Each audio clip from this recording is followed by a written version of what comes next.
Hello everyone and welcome to the group stage of today's WoT7 qualifier.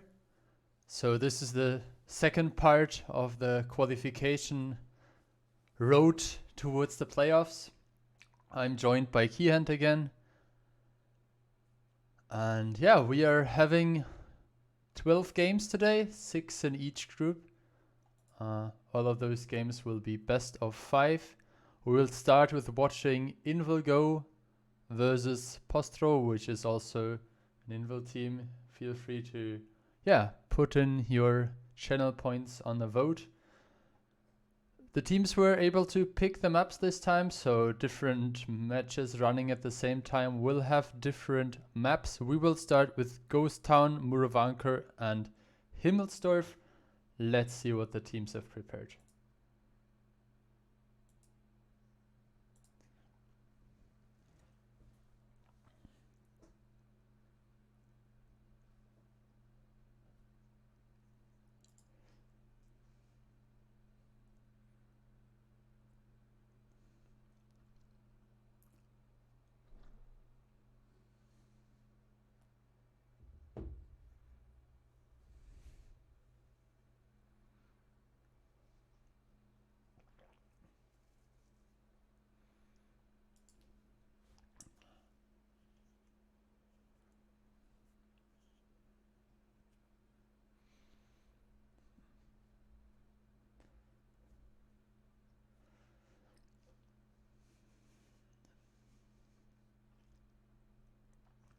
Oh, very different lineup actually. So beside the CS, there are no similar tanks. Double autoloader with the 50Bs. We have a 5A and triple 113. So very different approach. I really like to see those, different ideas and also this creativity when it comes to forming a completely different composition on the same map. But yeah, both teams seem to be ready. Let's see what they have prepared.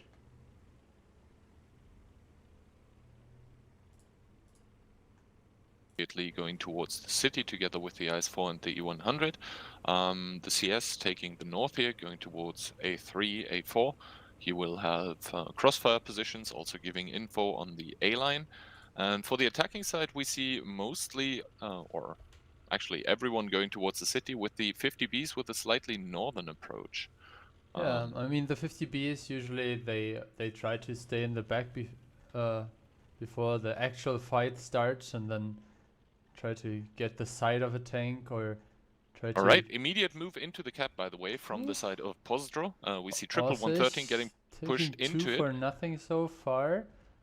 And obviously cap is not an issue because the resets keep coming in. The problem is, though, for the side of Pozdro, that the 50Bs are being shut out of the game here by the CS and the S-Conk with Panzerfury. Now they actually decide to commit in, and it's high time they do that because the 113s on the cap seem to be losing the fight there. Rexa now getting focused out by the 50Bs, and now the 50Bs want to empty their clip onto Sokar and C3 in the E100 and the IS-4 respectively. But the problem is Panzerfury with the S-Conk is coming in and DPMing into their side. DJ Weed already down to a one-shot in his S-Conk.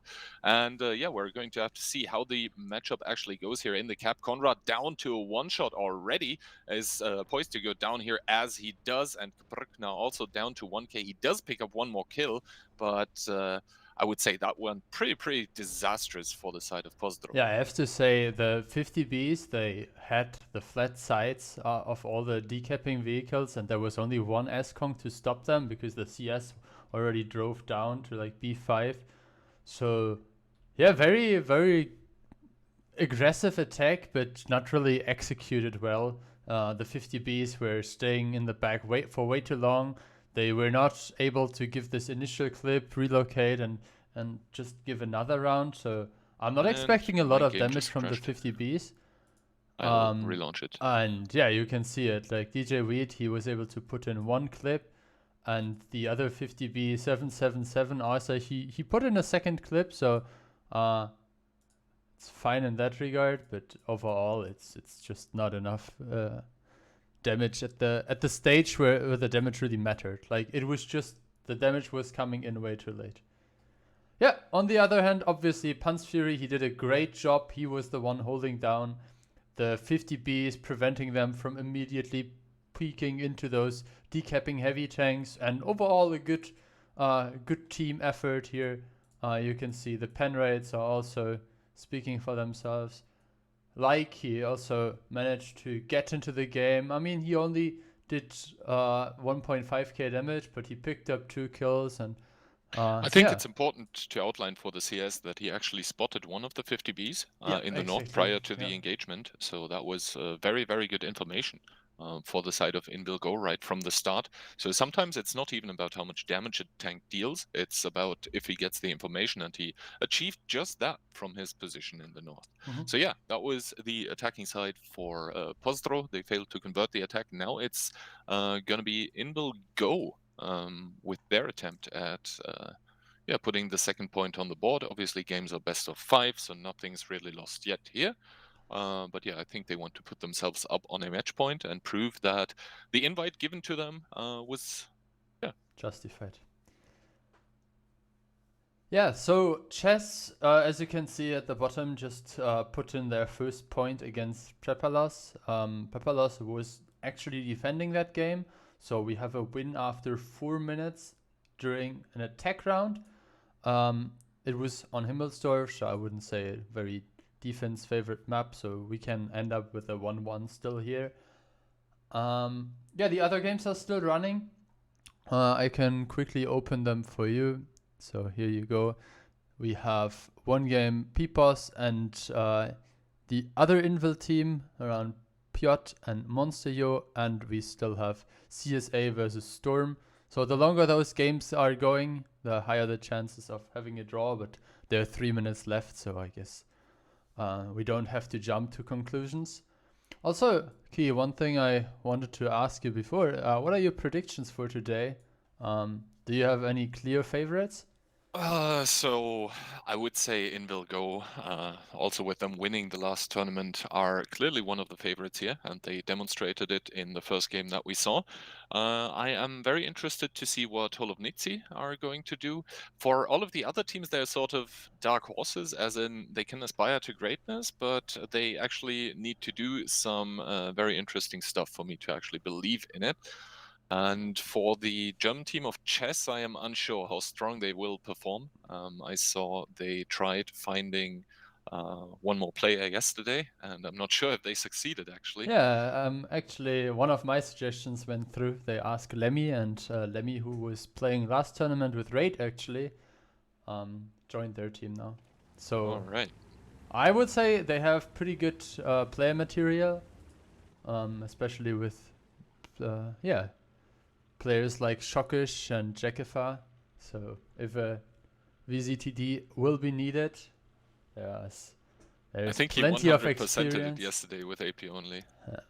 What a crazy Anyway, game. so we have defensive 4 S-Kongs, an E100 VZ and a CS, while on the other hand we have the triple 277, and yeah, what else did you expect from this vehicle selection than a push directly into the cap circle? They don't really take a lot of damage. That was 2 shots by the S-Kongs. And now they are there with triple 277. And the problem is, if Timfed overextends here, then he does also get shot into the front by Rexa in the 113. That is side scraping there.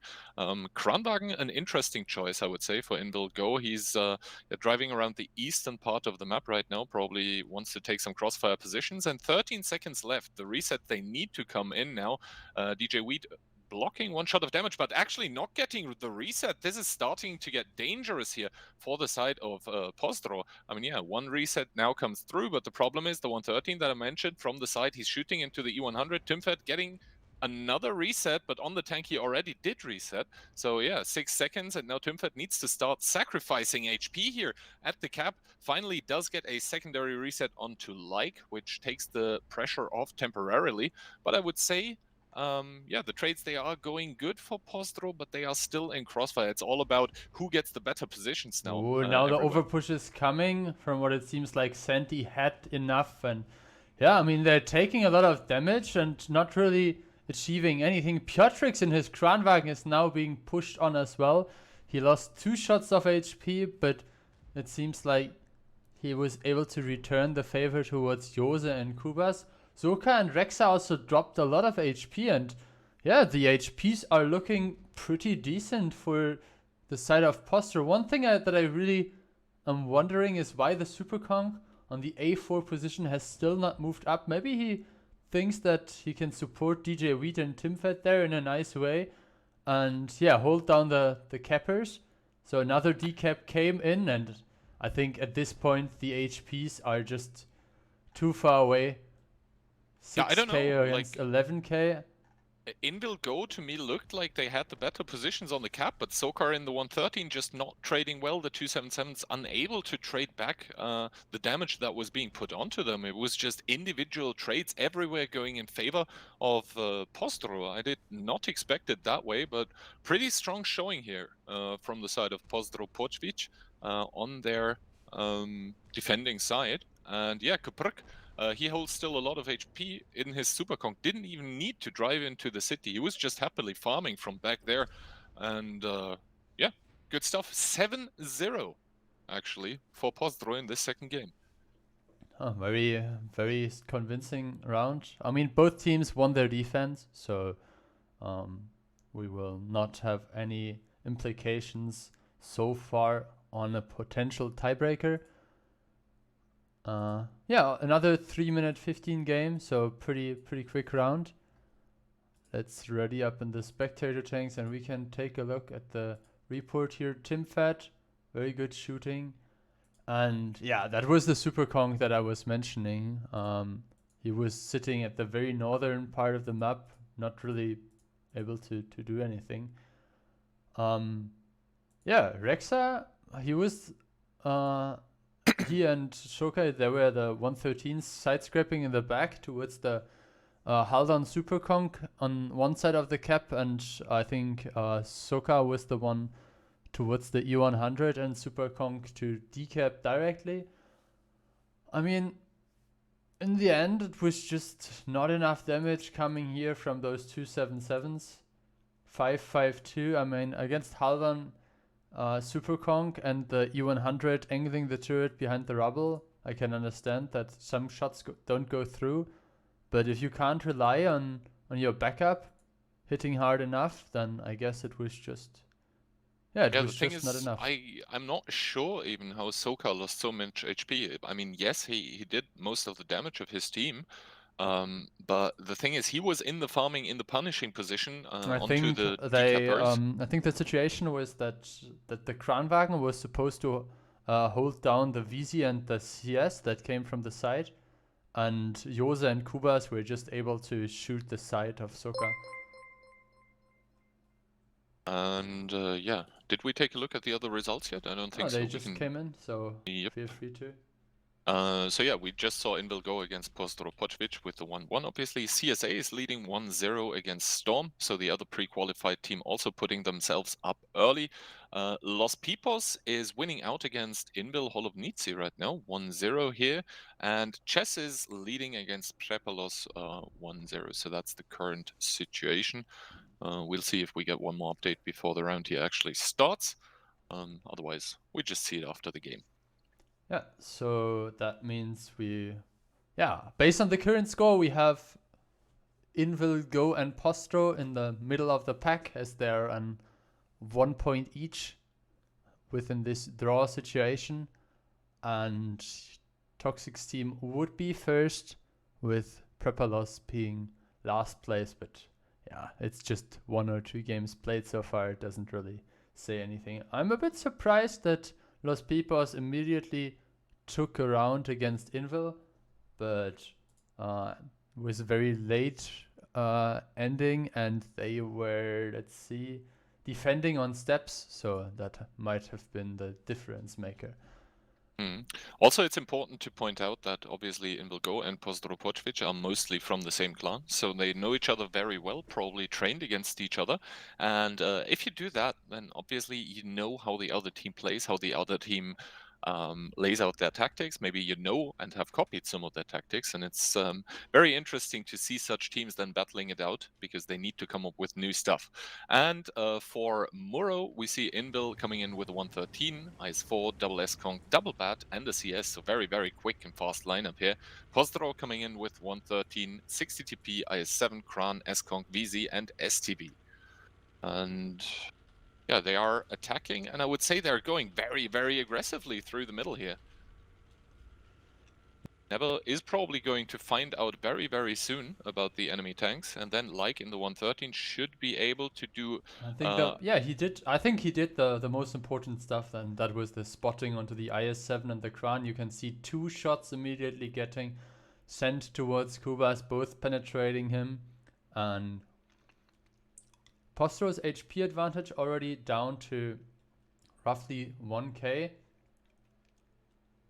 Yeah, we weren't really highlighting that, but obviously the double bedchat is a key factor of not having that much HP, and the 60 TP that is situated in the middle of the city area.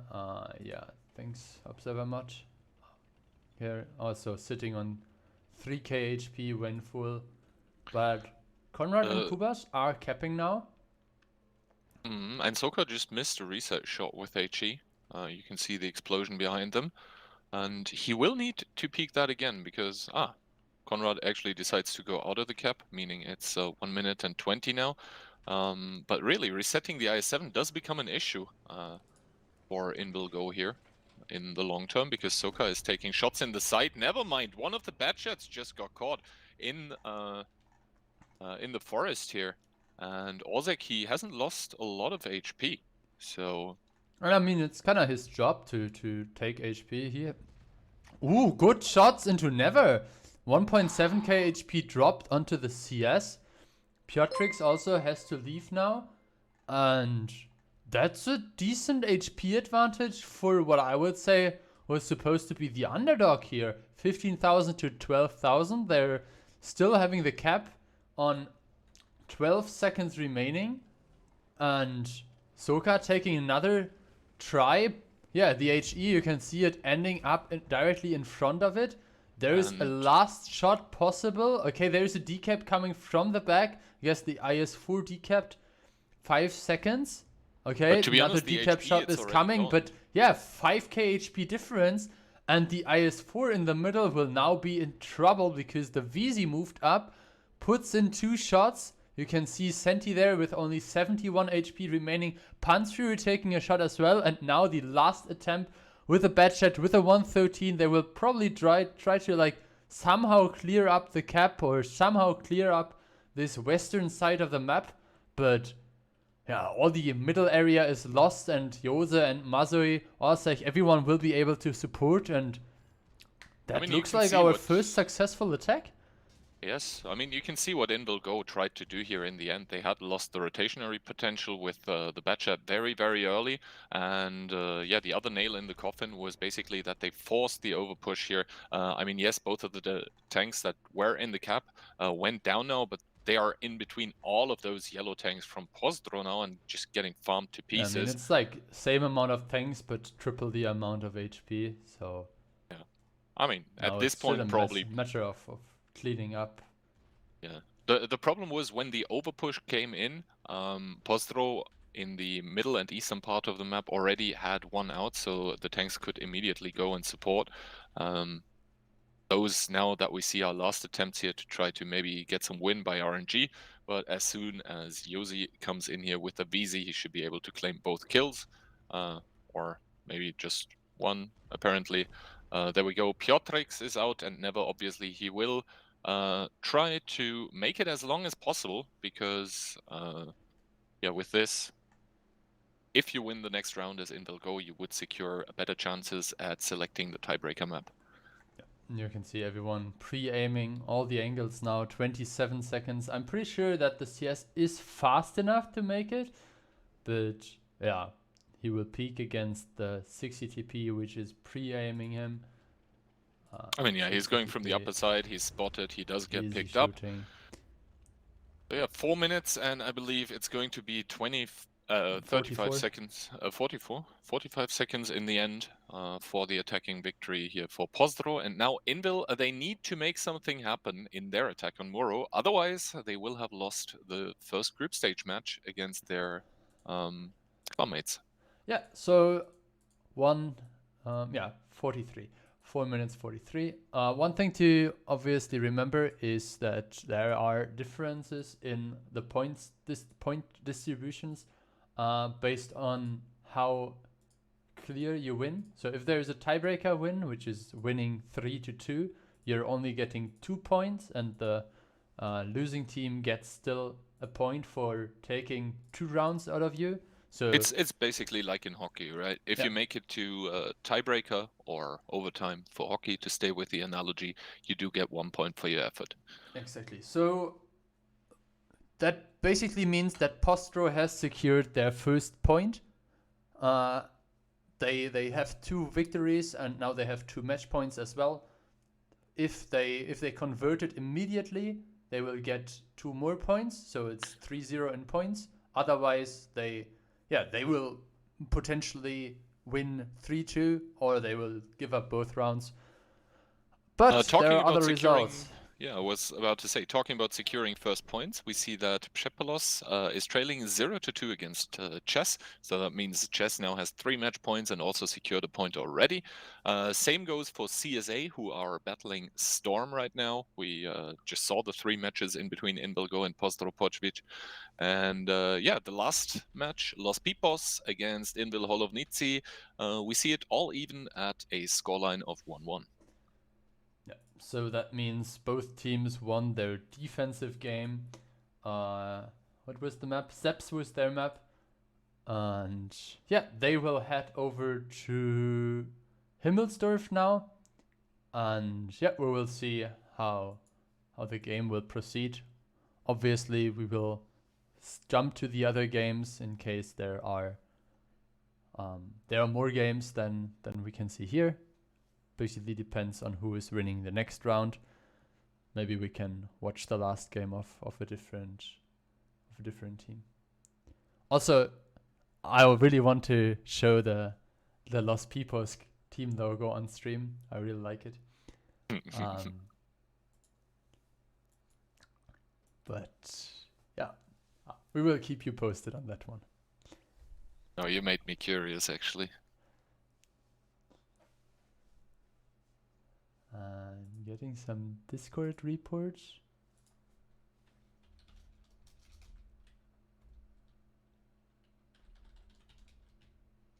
Okay.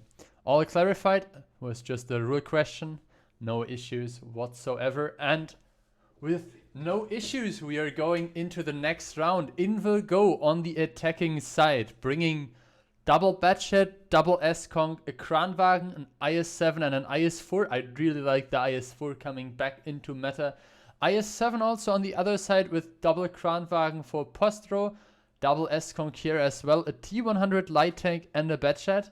Yesterday we saw a clutch situation for the light tank of Beyond. 2-1 carry, or 2 versus 1 carry for the player of Roll the Dice. Maybe the T100 will be able to carry this round and convert it into a big W for Team Postro here, the Polish Bananas. But we will have to see.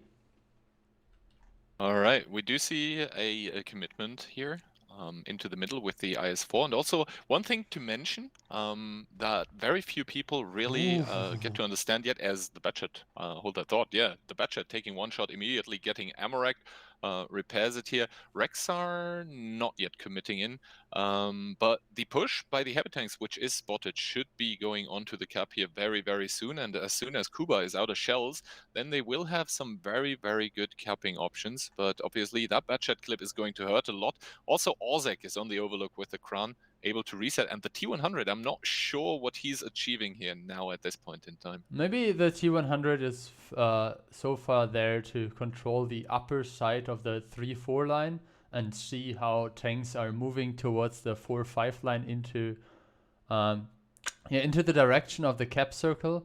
So now he made sure they have the information that it's basically only the Kran and the IS-7. Kubas provides his team with some more time by delaying the decap shots. Looks like he fired the first one and was not successful decapping. So now a decap is coming with HE. That was the Super Conk in the back. He pays 500 HP in return, so he has to give up some HP for the decap. But yeah, 29 seconds again. Kubas is holding his shots, and yeah, now they need to use their T100 to potentially spot out the area in the eastern side of the map. You can see DJ Wheat in his IS-7 is also coming closer. 9 seconds now, the decap has to happen. I'm not sure what the issue with the Batchat decaps were, but now Orsek and Konrad both driving in there, blocking each other a bit, and Orsek is taking heavy punishment. 150 HP left. I guess he did his clip, but now he has to pull back. Maybe Rexa can finish off the shot. Great marksmanship there by the Batchat player. Piotrix in the back taking some damage as well. And so far, it looks like Invilgo is coming out of the trade successfully. Yeah, Invilgo looking very, very good. Postro not really with an idea as to how to properly break this capping scenario here. As the T100, he can't really take map control. He can't really take angles because the IS-4 is still standing there at the church. And like in his S-Kong is also controlling sort of the forest. Soka now taking one shot in his IS-4, but he's still on 2.5K, so very, very healthy. And sooner rather than later, Postro will need to make some sort of decap happen once again. Yeah, and also they lost a gun, which was basically now a gun they paid a whole tank. Yeah, that is completely missing. And Kubas is taking shots at Panzfury, who was sitting there full HP in his Super Kong. I mean, it's nice that he did 400 damage, but is that really relevant damage for the progress of this game? Not really. And the thing is, Piotrix is still sitting there in C4 to cut off any rotation. And as soon as the S-Kong 7 seconds, 5 seconds, 4 seconds. Yeah, Konrad needs to go in now, and he's obviously going to die for the peak. I mean, yeah, he's just melting here. He does get both resets, so good stuff there. But other than that, it was once again a full HP gun that was sacrificed just to prolong the game. Yeah, I don't know. Like this shooting here by Kubas in the Batchat, I really don't understand what he's doing. So if you take a look, I guess from here there is no decap angle onto the Kranwagen. You can only shoot the side turret now because obviously they know that there is no option for directly. Maybe they just want to prolong it so they get tiebreaker? Yeah, but like you don't go into a game saying, oh, we will lose this anyway, but we have the tiebreaker. Right? I mean, they probably recognize that they are tactically outpositioned, and now they're just trying to get it to tiebreaker. Yeah, okay, so there's the Batchat decap. Now, first Batchat decap. As I said, that was the side of the Kranwagen turret. Timfat now getting pulled a bit closer. They're obviously, as you mentioned, 3k HP down, but the time is ticking, and if I remember correctly, the other game was 4 minutes and 43 seconds. So that time limit was reached already. So if Invilgo converts this round into a W, the tiebreaker selection will be on the side of Postro. Still, the game isn't fully over. Now they are abandoning the cap, and actually the HP disadvantage is starting to close. Only 300 HP difference remaining. Another good shot by the light tank player. And yeah, if Timfat would have been a bit more careful in the last 30-40 seconds with his HPs, the game could have been even closer. I mean, now the T100 got spotted, took a shot as well. Keep in mind, that's a light tank holding that much HP. And I have to say, the IS-7, why are you trying to peek there, Haldan, against the Super Conk? You have to help out your Super Conk fighting on only 700 HP now. Ooh, never there with a like on a one-shot, never on a one-shot as well. Maybe if the T100 can pick up some guns, but yeah, now another good shot coming towards the T100 light tank, who is only sitting on 200 HP now. The IS-7 was paying attention. Senti there in his IS-7. Ooh, now the Jose back chat is taking starting to clip another out from shot. K6. That is Piotrik's Jose good gone. shooting. And I guess this game is over. All the guns still in the game for Invigo, just as I said that the T100 picks up the Super Kong, but with only the T100 on 217 HP left, 70 HP left, yeah. We are going for a tiebreaker immediately. And this once again looked like basically the first round for Invilgo, where they had a plan and it perfectly worked against Pozdro. The other two rounds, not really sure what happened there, but yeah, it's always hard for teams that play together a lot, as they probably do in Invil during advances and such, to also to just then fight against the mates you normally fight with. Probably a lot of mind games going on that we don't even see here. And for the other teams, we can see Polovnici. So the third Invil team is actually also on a match point I would against say it's Los the Pipos. second Invil team, because they qualified in the first qualifier and Postro qualified in the second qualifier. So you should consider them at least the second Invil team. Yeah, I guess we can maybe ask them later, like how they actually consider themselves between each other. I guess they will figure it out, and whoever wins the tournament or gets placed highest in the tournament will be considered Invil 1 after that. Yeah, Prepalos, with their first victory, bringing it on the board against Chess. CSA not being able to immediately convert a 3-0, but dropping to 2-1 as well. And as you said, Invil turning the table from 0-1 to 2-1. That means we are having 3 games still ongoing, plus the tiebreaker that we are waiting for right now. I'm pretty sure, we can compare the match times. You can see it's 6 minutes 48, and I think the other one was 4:43 or something. Yeah, so yeah, it should be Pozdro choosing. Exactly. And yeah, the Ghost Town games were both won on the defending side.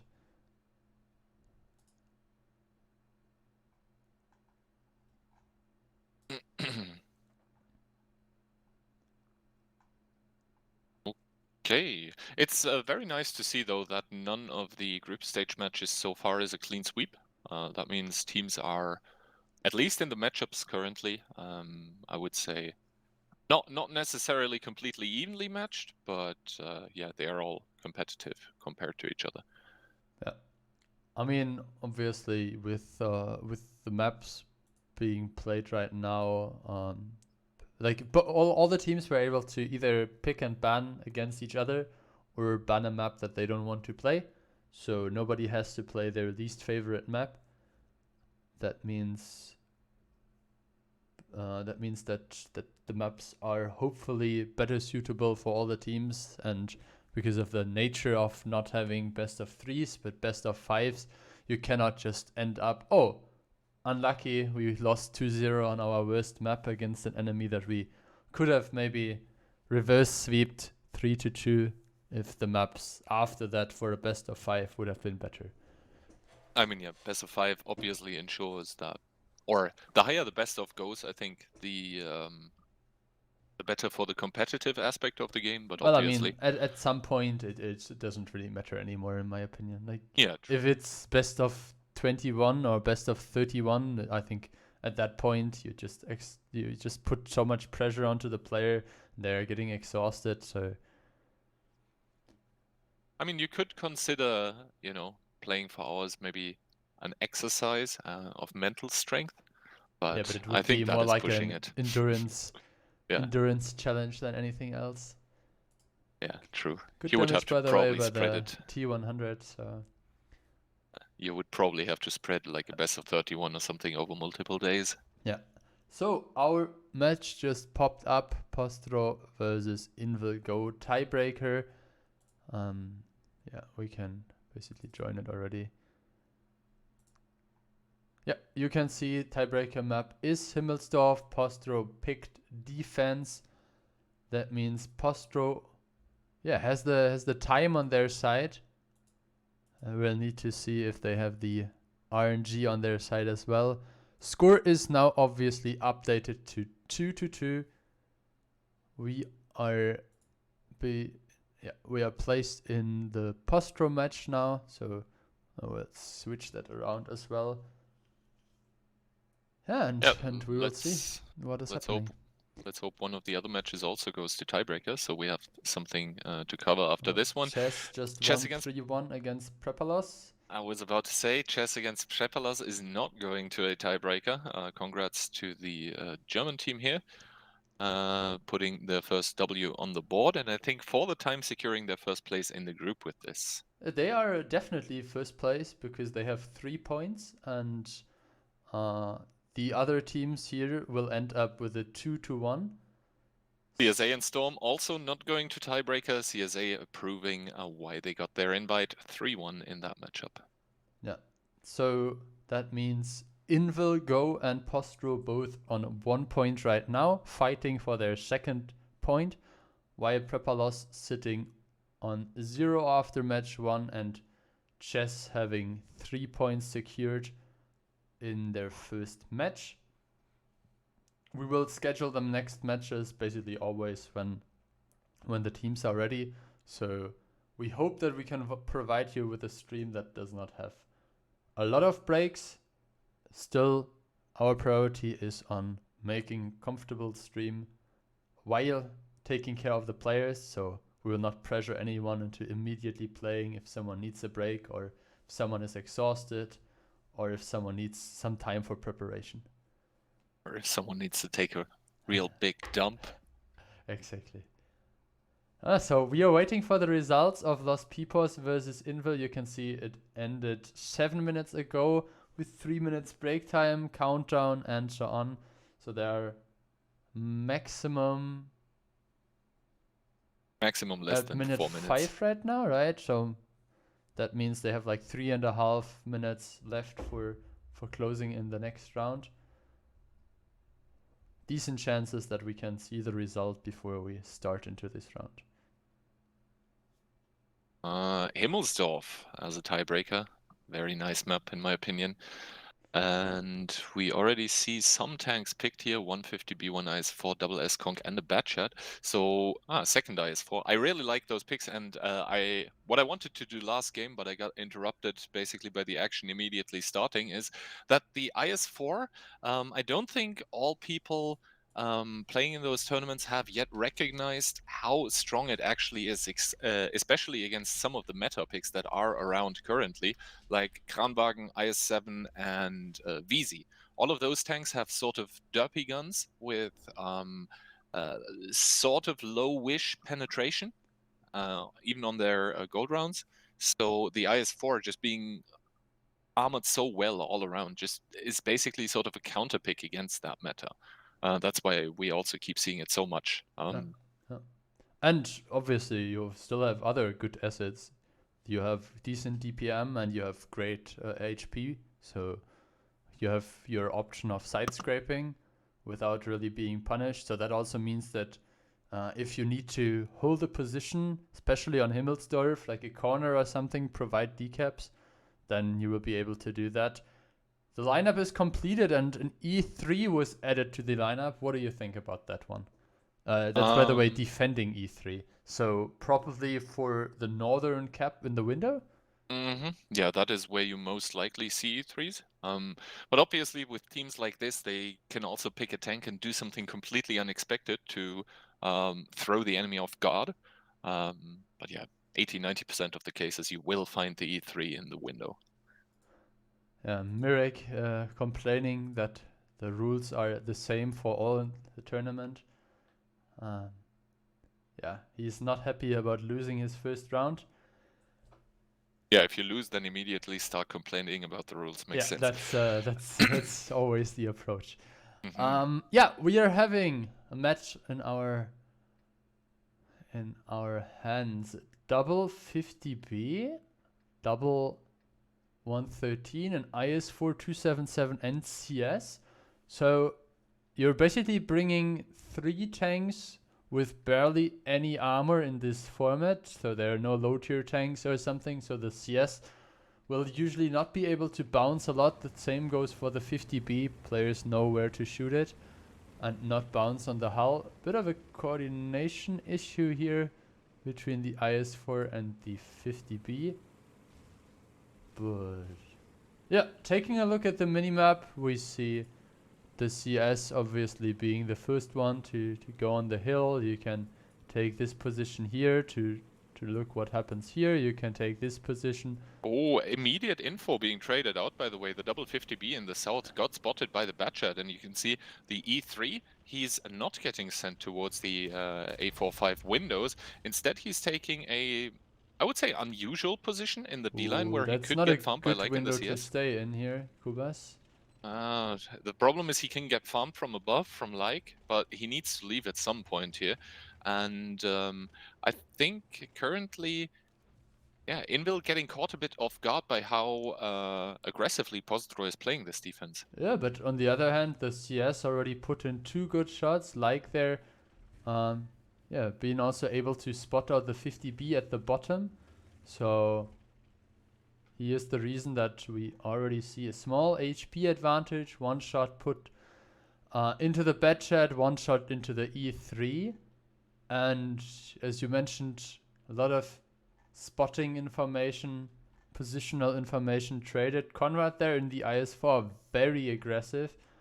And it looks like Invil is so far a bit undecisive on what they want to do. Like the IS-4, you could use that to push on the 1 line. I have to say I'm not 100% convinced of the Batchat as of using this position there. The Batchat in the strat absolutely makes sense to use it at the very start to drive up, provide some position. But yeah, it looks like right now it's mostly being used for spotting. And I don't think that this is really being done because Soka can drive up. You can see it unspotted. I mean, he was spotted crossing the 4-5 line, so they know he might have rotated over to the 1 line. I think that was the E3 seeing him there. We'll see how far he actually gets pushed up. He could take the cap and start side scraping there, but I think for that to actually happen, we would need to see Invil go securing a lot more angles about the cap. Now, Piotrix is getting sent up here in the 50B, and Rexa is not far behind him. Don't think they're spotted yet, but that is normally an unusual and very open position to be in here from Piotrix. Now he also gets spotted for this. I believe by the Batchat that was leaving the 3 line, and that is a lot of information since IS-4 and 150B are spotted. I think we should see a reaction soon here by the defending team to maybe cover the 1 cap a bit more. Unlucky for Soka. He tried to shoot the side of the upper structure of the E3. Maybe now a good shot here by Soka. So Timfed in that unusual position here, getting sort of out-positioned because Never is putting Crossfire in the 277. He does have to leave now. And potentially I think there is an option for another shot from the tank on the hill, like? Yeah, the CS just fired, but he did bounce. And now we see a repush here by the defenders over the 0 line. They will probably try to catch the CS63 off guard. And, oh, he did suspect it, but now the Batchat is coming in. Kuba, he's starting to empty his clip here onto the CS, missing the 2nd shot for some reason, putting in the 3rd, but the 50B is there to ensure they have the clip potential to actually kill him. And there we go, kill going through. Yeah, in the meantime, you can see the inner courtyard is being pushed. Conrad trades 1 with Rexa. And Timfed now has to worry about his tournament life here. 551 and out of the game. So guns being traded. Slight HP disadvantage for Team Invil Go. But as you can see, Osech there in the IS-4 is completely separated. 2500 HP that will drop very soon now. We'll have to see how C4 makes it out of there and how much damage also in his IS-4 can still do.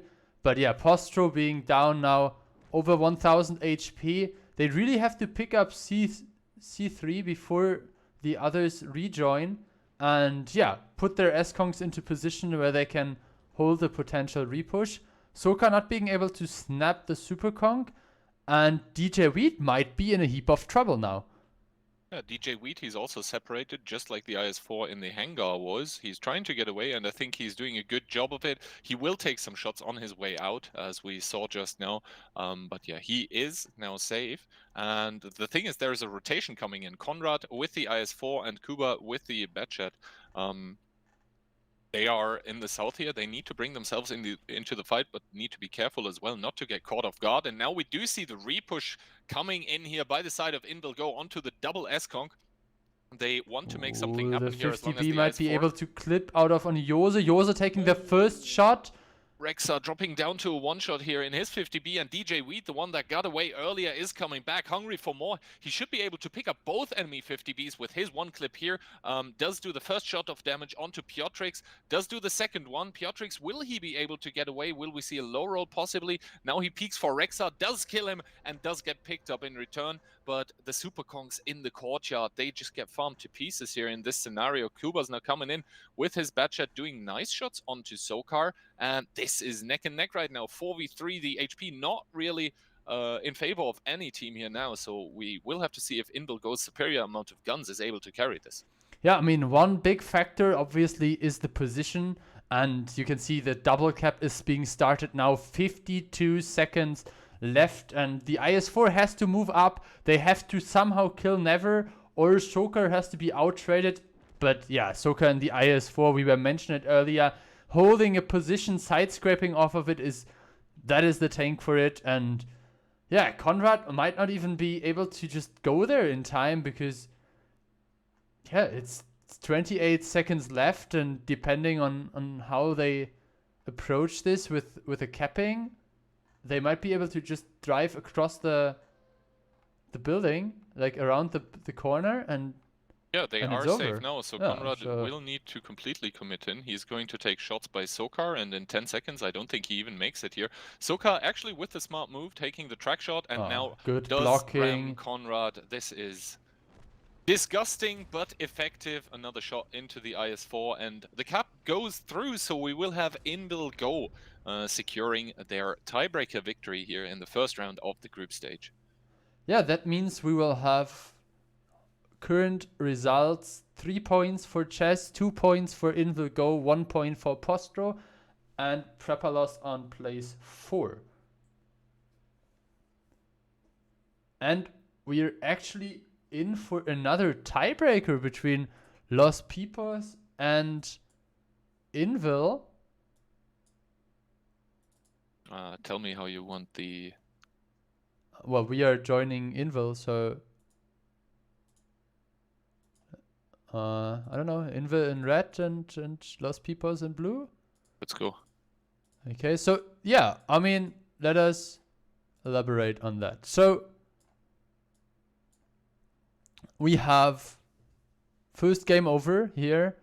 Piotrix, he was very crucial. He put in the last shot into DJ WoT and picked up a kill onto the 50B. If that would have went a bit different, maybe DJ WoT would have survived, and yeah, that would have been a gun in the game, especially an autoloader if you don't pay attention and he gives you like 2 or 3 shots before you finish it off. That can really turn the game. Soka, good blocking, really happy about his performance. Also, he out-traded the Super Kong. I think it was capped. So still 999, good damage. So they secure 1 point for their 2 victories. Their defense on Ghost Town and their attack on Muravanka, but it was not enough. Still a point for them. But we have another match. Invil versus Los Pipos. Invil on the defense on mines. The score is 2-2. Did you expect that to happen? To be honest, I thought Invil would take the easy W here. So Los Pipos actually exceeding my expectation. We shall see. All right, and we can let me also quickly show the Los Pipos logo first. I Good have to lord. say, like, I really love this logo. Yeah, a lot of the Pegas. Easy bracket unfair. Oh Easy god. bracket unfair. Yeah, I guess. By the way, I also want to highlight Svitman is going to throw a hissy fit as soon as he sees that they do not have config on their 279s, I believe. Yeah. Talking about the lineup now, we can see Los Pipos coming in with the double CS driving directly towards the hill, not being stopped there whatsoever. The STB tries a snapshot. I have to say, I'm still not a fan of this vehicle. It's just shit. Like, I Oof. don't even want to comment on it. Triple 113 looks like they will either approach the 1 cap or immediately push through the 8-9 line. The hill is secured, and with Black Smite being proxied by Piotr, obviously Piotr being spotted as well there in his IS4. Keyhand there in the E5.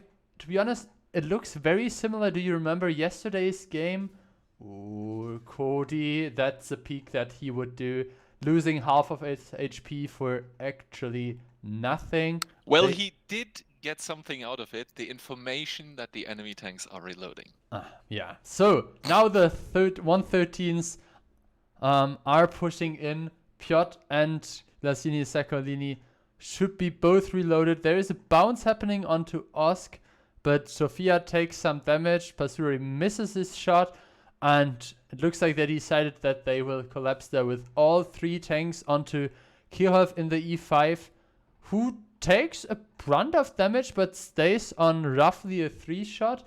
Lasini Saccolini closing in onto the middle area while Piotr is trying to put some shots into the back of the 113s.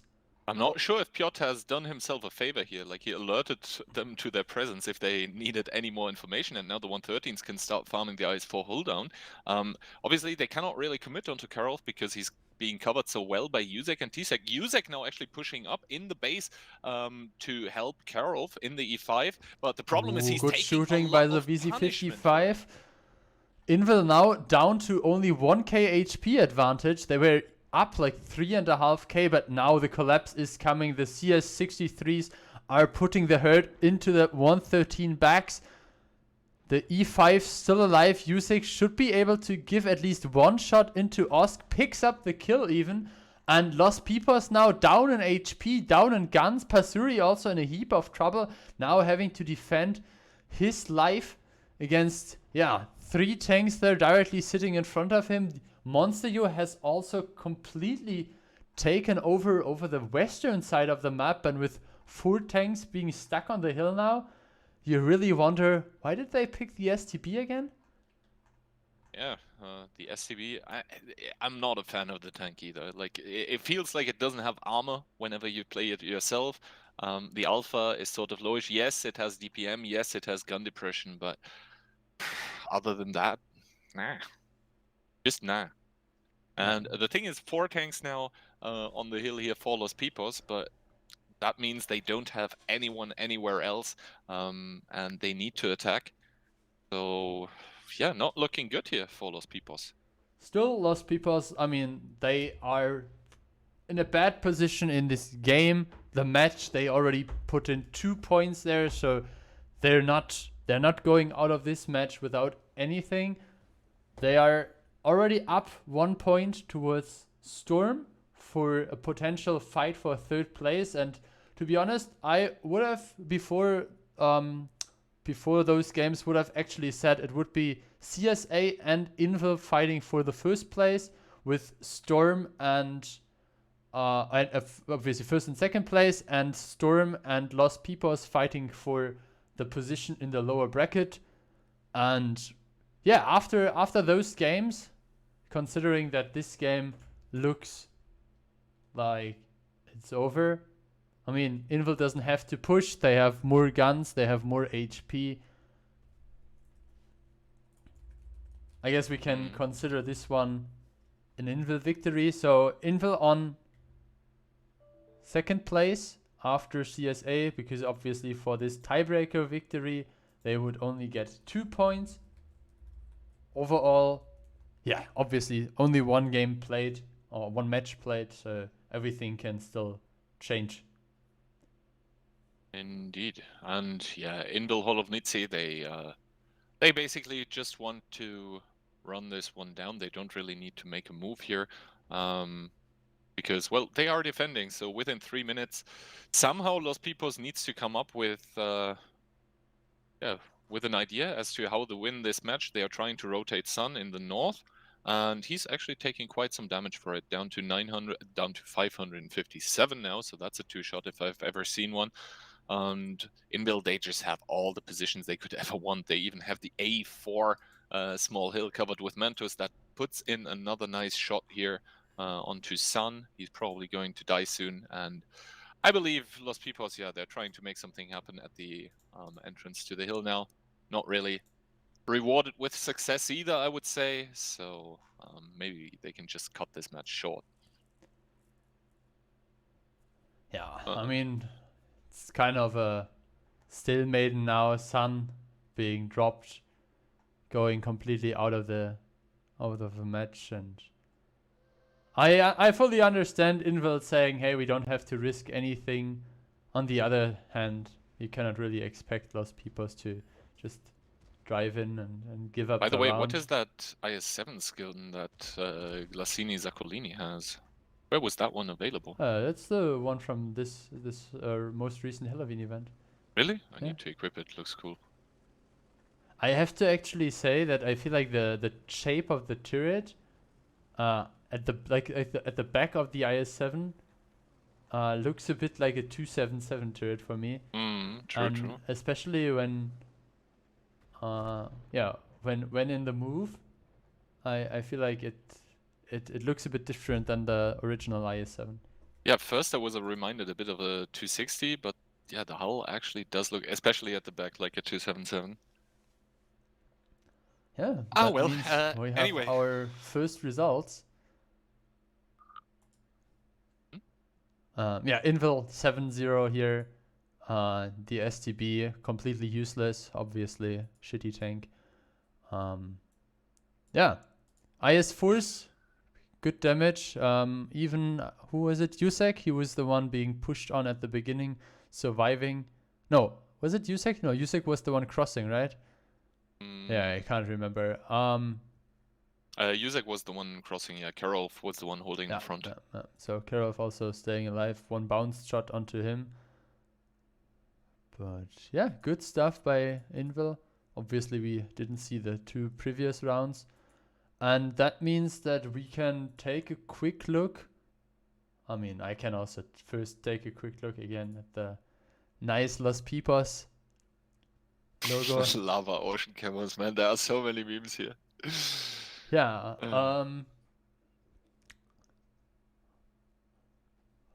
I would say we just like appreciate that for a moment.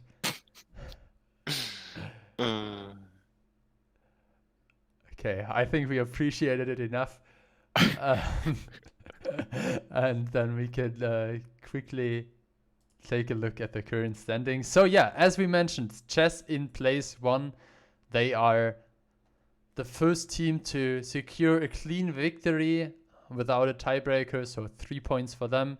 Invil Go, as you could just see it, they won against Postro in a tiebreaker on Himmelsdorf, so 2 points for them. Postro still 1 point for getting 2 victories, and Prepalos so far without any points, but still they brought in 1 match victory in case that's relevant in the later stages. They at least secured a bit of a better point difference. Similar situation actually here. As you saw on stream right now, we have CSA also winning 3-1.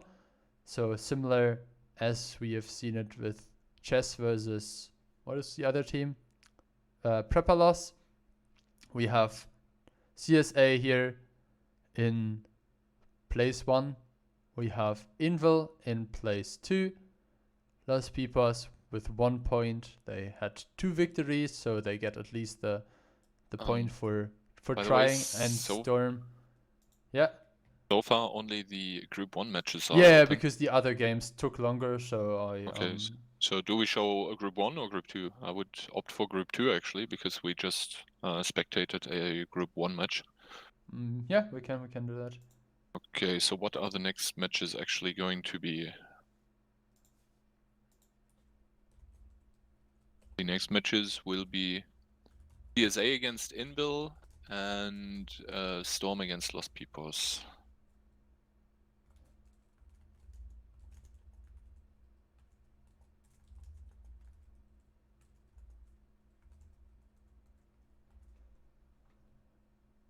Yeah, so yeah, those games would be Murovanka, Prokhorovka, Cliff, or Prokhorovka, Tundra, Murovanka. I suggest you do the payout plus, as we can't really spoiler anything because all the matches are I known already. made a poll. Yeah, you can ask the people on what they want to watch. But I guess the CSA versus Invil match will be probably the pick that people will go for. I guess we take a small break then. Yeah, so we will be back in, yeah, I would say like 8 minutes, 7-8 minutes. Hope you enjoyed the stream so far, and we will be right back.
Okay guys, we are back. Next match is Invil versus CSA. As you can see on the left side of the screen, there are a couple of games that started early and we immediately have a result there. So after 4.5 minutes, Postro was able to win their first round against Prepalos. They are defending there on Cliff. Yeah. So 1-0 for them. But yeah, so both of those teams lost their first rounds. So we will really need to see who makes it out successful there. And as we are speaking about successful, the two winners are also fighting against each other. Invil go with their first point against Chess. If you want to spectate that match, by the way, head over either to Shockish or Chess Genie's stream. They are streaming their POV, I believe. And now we are here with CSA defending on Morovanka against Invil Holovnitsi. They are bringing as their defensive lineup 1 IS7, 1 Kran, 1 277, double S-Conk, Batchat, and CS. Invil attacking with double 113, double IS7, 1 Kran, 1 S-Conk, and Mentus once again in the T100 light tank. Yeah, so I would say pretty heavy lineup by Invil. They have 6 heavies plus the light tank. So that's basically only one vehicle that is really bringing you rotation power and rotation speed. Still, 5 of your heavies are more of the faster heavies. So the Kranwagens, the IS7s, 113s, they can all rotate pretty much without any issue. Very interesting stuff, by the way. Zavistar in the bat chat did knock over the tree at the house in J6 and then went away again. So Mentos will obviously see that the tree is knocked and he will maybe suspect the bat chat in there. Also interesting stuff from the side of CSA. The CS boosted the 277 so it could reach F1 very, very fast. But obviously since Invil is opening with a strategy more towards the 2 cap, that is irrelevant for the time being. The T100 spotting the IS7 here, combat with the purple optics in his IS7. Yeah, and it looks like Piotr is being sent towards the lower side. He will drive the safe way on the outer skirts, also making sure that nobody is sitting in K9. And Mentos continuing his spotting runs. The 277 in E1 now getting slightly more aggressive, but obviously Invil does not care about any of this. They have set aside a Super Conk in A3 to sort of provide information, and also I think he's hold on there, so very difficult to push on without losing a lot of HP. And now the T100 is drawing ever closer here towards the 2 cap, securing first of all that no one is here except the IS7, which does get spotted out by the T100 LT. Purple optics apparently not enough to basically go through what seems like 10 bushes in a row. Keep in mind that not every player has to use the observer mod for now. So yeah, that's basically why we don't see all reloads. But oh, the T100 actually getting spotted here in the process of trying to knock the trees, does escape without losing HP. And the IS7 getting shot from the forest, I believe that's the 113s as I see heat bounces. Combat not losing any HP as of yet, but he knows that he's being aimed at and obviously cannot peek as high as he would probably like to. Driving up, still being spotted. See that correctly? Everyone is missing him, so... he's playing with fire there. Yeah. I hope in the meantime, he will get lit up like. In the meantime, you can see Tsek in his Kranwagen. Now he advanced towards the C4 position, and Monster Yo obviously took the inner area in the city. 3 minutes have passed. CSA still without any HP loss. Frawley now got spotted in his Kranwagen, but not a big surprise there. He's holding the upper ground. Shuza taking one shot. Couple of shots flying still towards the IS7. I think Tsek is trying to shoot the IS7 out of render, if I see that correctly. Yeah, probably some of his teammates providing a ping, and he just shoots at that one. But he's missing by quite a few meters, it seems like. And now we have this sort of, yeah, circle by Invil. If you open the map, they are like, yeah, they have cornered CSA here in this bottom left side of the map. But CSA, they don't really care. They have control over both caps at the moment. So yeah, they can just wait it out and see what exactly Indel has drawn up for them. Tsek now being pushed up in the crown, does get spotted for it, not taking damage as of yet. Froly, the first one on the team of CSA to actually take damage in his Kranbang. I think that was while he was trying to shoot Piotr in his IS-7 on the lower side. But Tsek in the middle, taking a lot of damage for taking those positions here. Indel know they need to make something happen with 3 minutes and 35 seconds on the clock. Cosmo also took a shot from Piotr in the meantime. So the HPs are dwindling on both sides, I would say pretty evenly so far. But if Karolf, Tsek and Monster are allowed to drive up there, that will speak dire times for combat there in the IS-7. He cannot angle towards everyone, and there's not enough space for an IS-7 to go in the right direction. So you will see some HP drops here onto those IS-7 spotting positions. Taking a second shot of damage down to 1790 now, and the problem not also is for him that he can't completely stay safe as he takes another one. He also cannot spot the T100 in the cap, and that is a huge issue here. Combat now down to 505 HP. Out in the open apparently for Karolf and Monster, and this is why CSA is now trying an overpush here on the 3 line onto Karolf and Monster, I believe. Now they're starting to inflict damage. Combat still not down and out of the game, but now Piotr has also pushed onto him, removing almost all of his HP down to 18 HP. He goes. Mentos even shooting from the cap, but not getting resetted here. Actually decides to leave the cap, and Tsek, the first one to drop out of the game, followed by Combat, and now the overpush by CSA is in full-blown assault, but Zavistar just getting deleted in his badshot here. Karol falling in turn, but now Invil has 1k HP advantage, and they have an even amount of guns.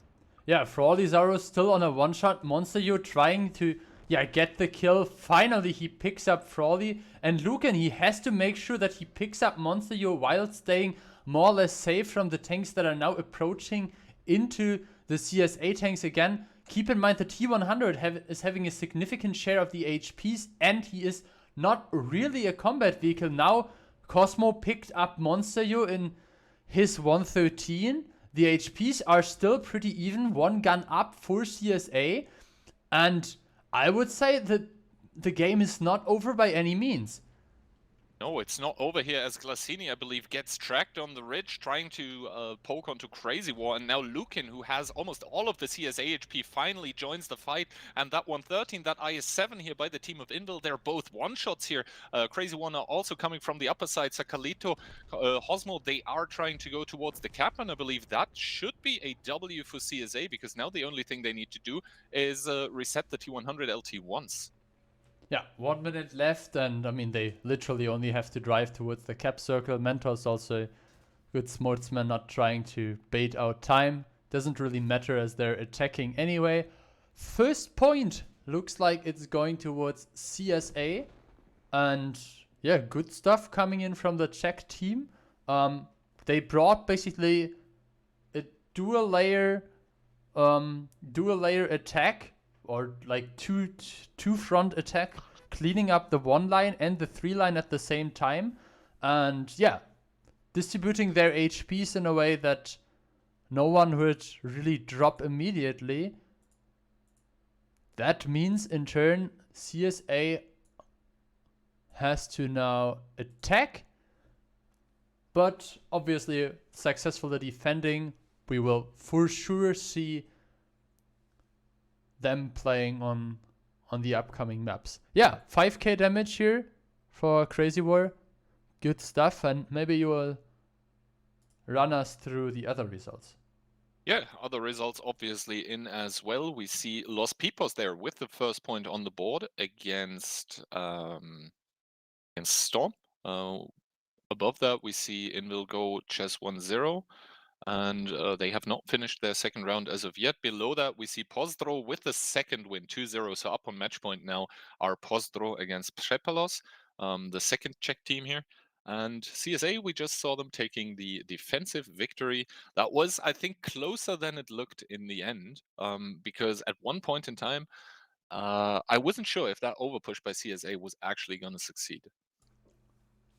Yeah, I think crucial factor was that the Invil tanks that pushed onto the IS-7, they and the Batchat, they were pretty late coming back to the fight. And Monster Yo, who was fighting, I think, Lucan with his 113, he immediately got crossfired by the CS that, Cosmo, that was pushing onto Zusa in his S-Conk. So good stuff there from CSA. Unfortunate here for Savistar that he couldn't really make best use out of his clip. But yeah, good result. They took their first game and we're up for some more action. And it should start in like 45 seconds. Obviously, sides are going to switch now, so it's going to be Inbil Holovnici defending, and CSA attacking with a double IS-7, double Kran, 1 S-Conk, 1 Batchat, 1 CS. So I would say pretty balanced lineup. Obviously, if Mentos takes the T100 again, then they would be outclassed in the spotting department heavily. I would say on Murovankar, usually what we see is that the defensive lineup is a bit more heavier and the attacking one has a bit more spotting power. It's more of a rule of thumb than like a it's always happening situation. But as you're usually having a couple of heavy tanks that can easily rotate on the 3-4 line, either towards the 1 cap or shooting, sniping towards the 2 cap. You can see, you can see a lot of heavies usually being used on the defending side. And this time, we don't really have that situation. We have the all-hated STB1. Kerov playing a CS63, Monster in a Batchat. The 3 heavies being filled by Piotr in an IS-4, an IS-7 for Glasini Saccolini, and Tsek in his Superconk, Mentos in his T100. So yeah, double IS-7, double Kranwagen, S-Conk, Batchat, and CS for the side of CSA, which are attacking now.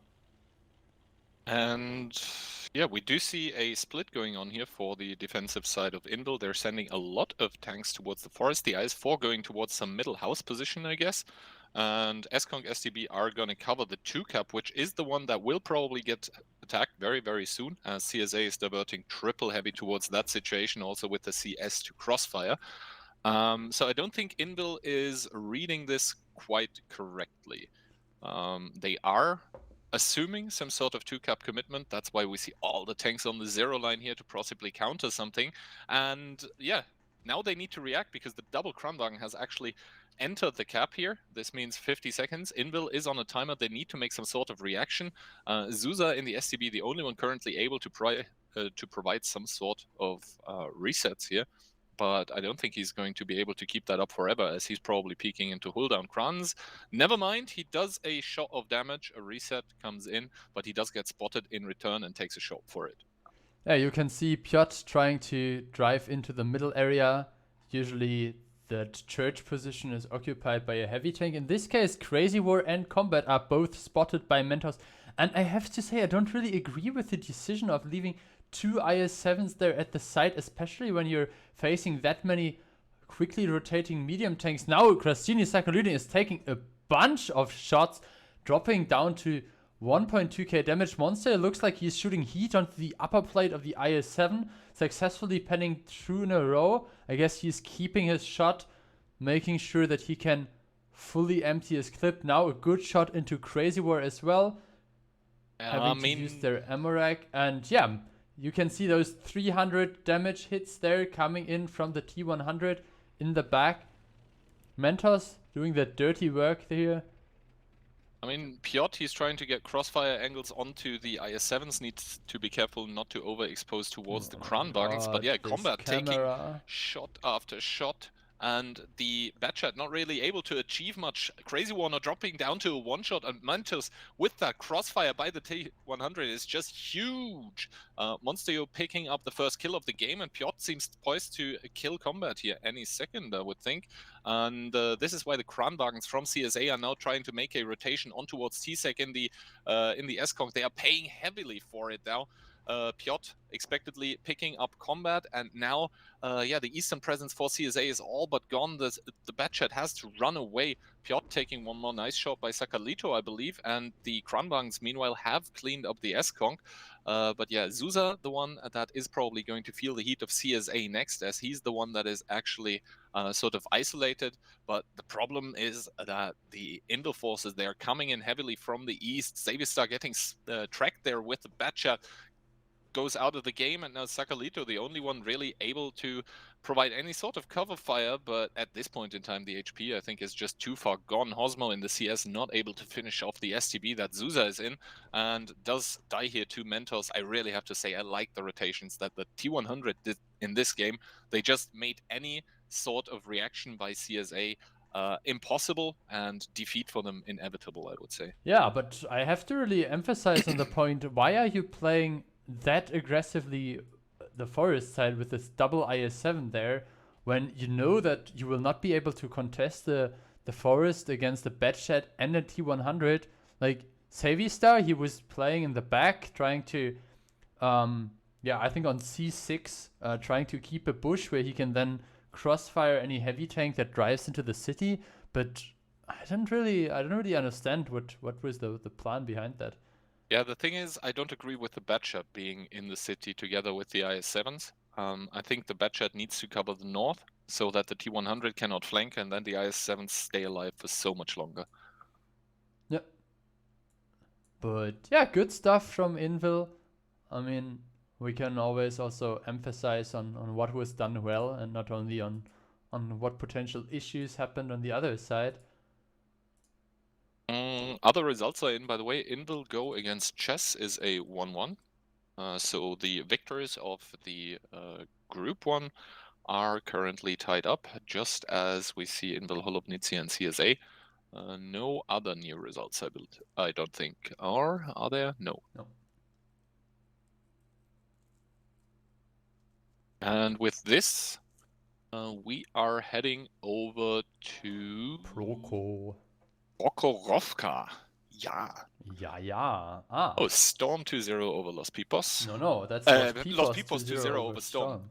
And keep in mind, Los Pipos also has a point.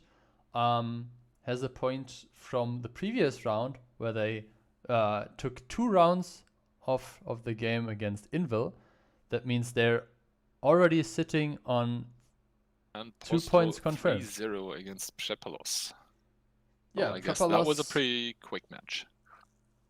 Przepalos not being able to really stand a chance apparently against Postro. Maybe Mirek was triggered from the first rounds, but maybe it also was unlucky RNG.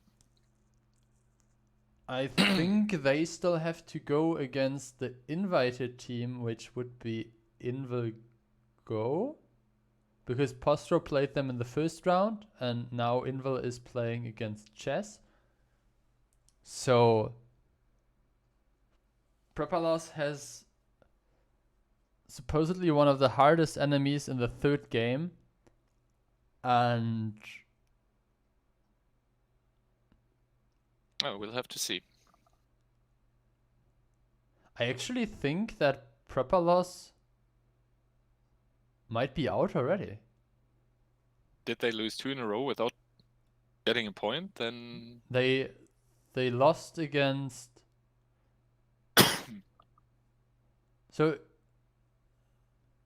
I guess it depends on this game that we are having in parallel, the Invil versus Chess game. If Invil does not manage to bring a point on the board in this game, then we will see. But yeah, we have a different game now in our hands, a different Invil team as well. So CSA versus the other Invil, triple IS-7, Super Kong, double CS, and a T100 light tank. On the other hand, we have double S-Kong, double IS-7, double STRV, and a T100 as well. I remember CSA playing this double STRV strat also on Prokhorovka when they played the preparation tournament last week. I'm not really a fan. I don't remember who was the enemy there. So if I remember correctly, one STRV goes to A6, one goes to A9, and that is such a huge commitment to cover the 2-cap, though. At the moment, it seems to sort of work, though, because Invil is booking it down the 8 line here with every single tank at their disposal, only leaving the S-Conk a bit at the back to snipe. And now information is being exchanged in between both of those teams. The T100 Mentors doing a beautiful job of not getting spotted here, not giving a lot of info yet. And now Combat sees Tsek and Monster.io in the CSs, respectively, obviously pushing Mentos away, who does get spotted in his T100 after firing now. And yeah, probably both teams didn't really expect to see this much Mentos being set on fire and taken out immediately by Frawley in his STRV there on top of the hill. Frawley also putting in a good shot against Glassini. Crazy War putting in a shot as well. Look at the S-Kong on the other side. He's completely out of the game.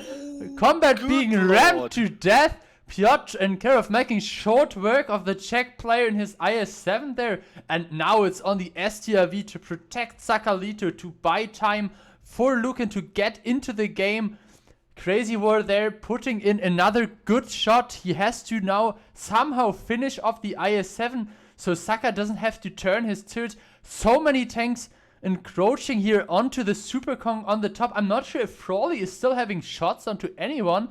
Saka now decides to turn his turret, picks up another kill. Invil down to 4 guns and still down on HP as well. They have to pick up Sakalito as soon as possible. Crazy War dropping to 300 HP as well. Is Invil still in the game? We'll have to see. They are certainly in crossfire. That's what they are. The STV of Frawley finally getting spotted out here, and he is still able to keep his front towards the enemy. It will be crucial that Monster dies so the crossfire onto the STRV ends, and we do see Lucan there, luckily picking him up. Luckily for Frawley, who is now able to turn his front completely towards Karolf, and Tsek only the IS-7 obviously able to overmatch the front of the STRV, which does get picked up now, but it is all for naught as CSA take the victory here with the second ram kill of the game. That was a beautiful ram that we, by the way, saw coming out onto Combat in his IS-7. Yeah, I think he was not really thinking about the aesthetics while he got rammed that hard by 2 IS-7 charging in. He certainly got made unstuck by Piotr, and I don't remember who else it was. Karolf. But yeah, I mean, great damage here by the STRVs. Frawley, I mean, he's known to be one, if not the best Czech World of Tanks players. 16, 14, 13, shooting moving targets, shooting hull on tanks.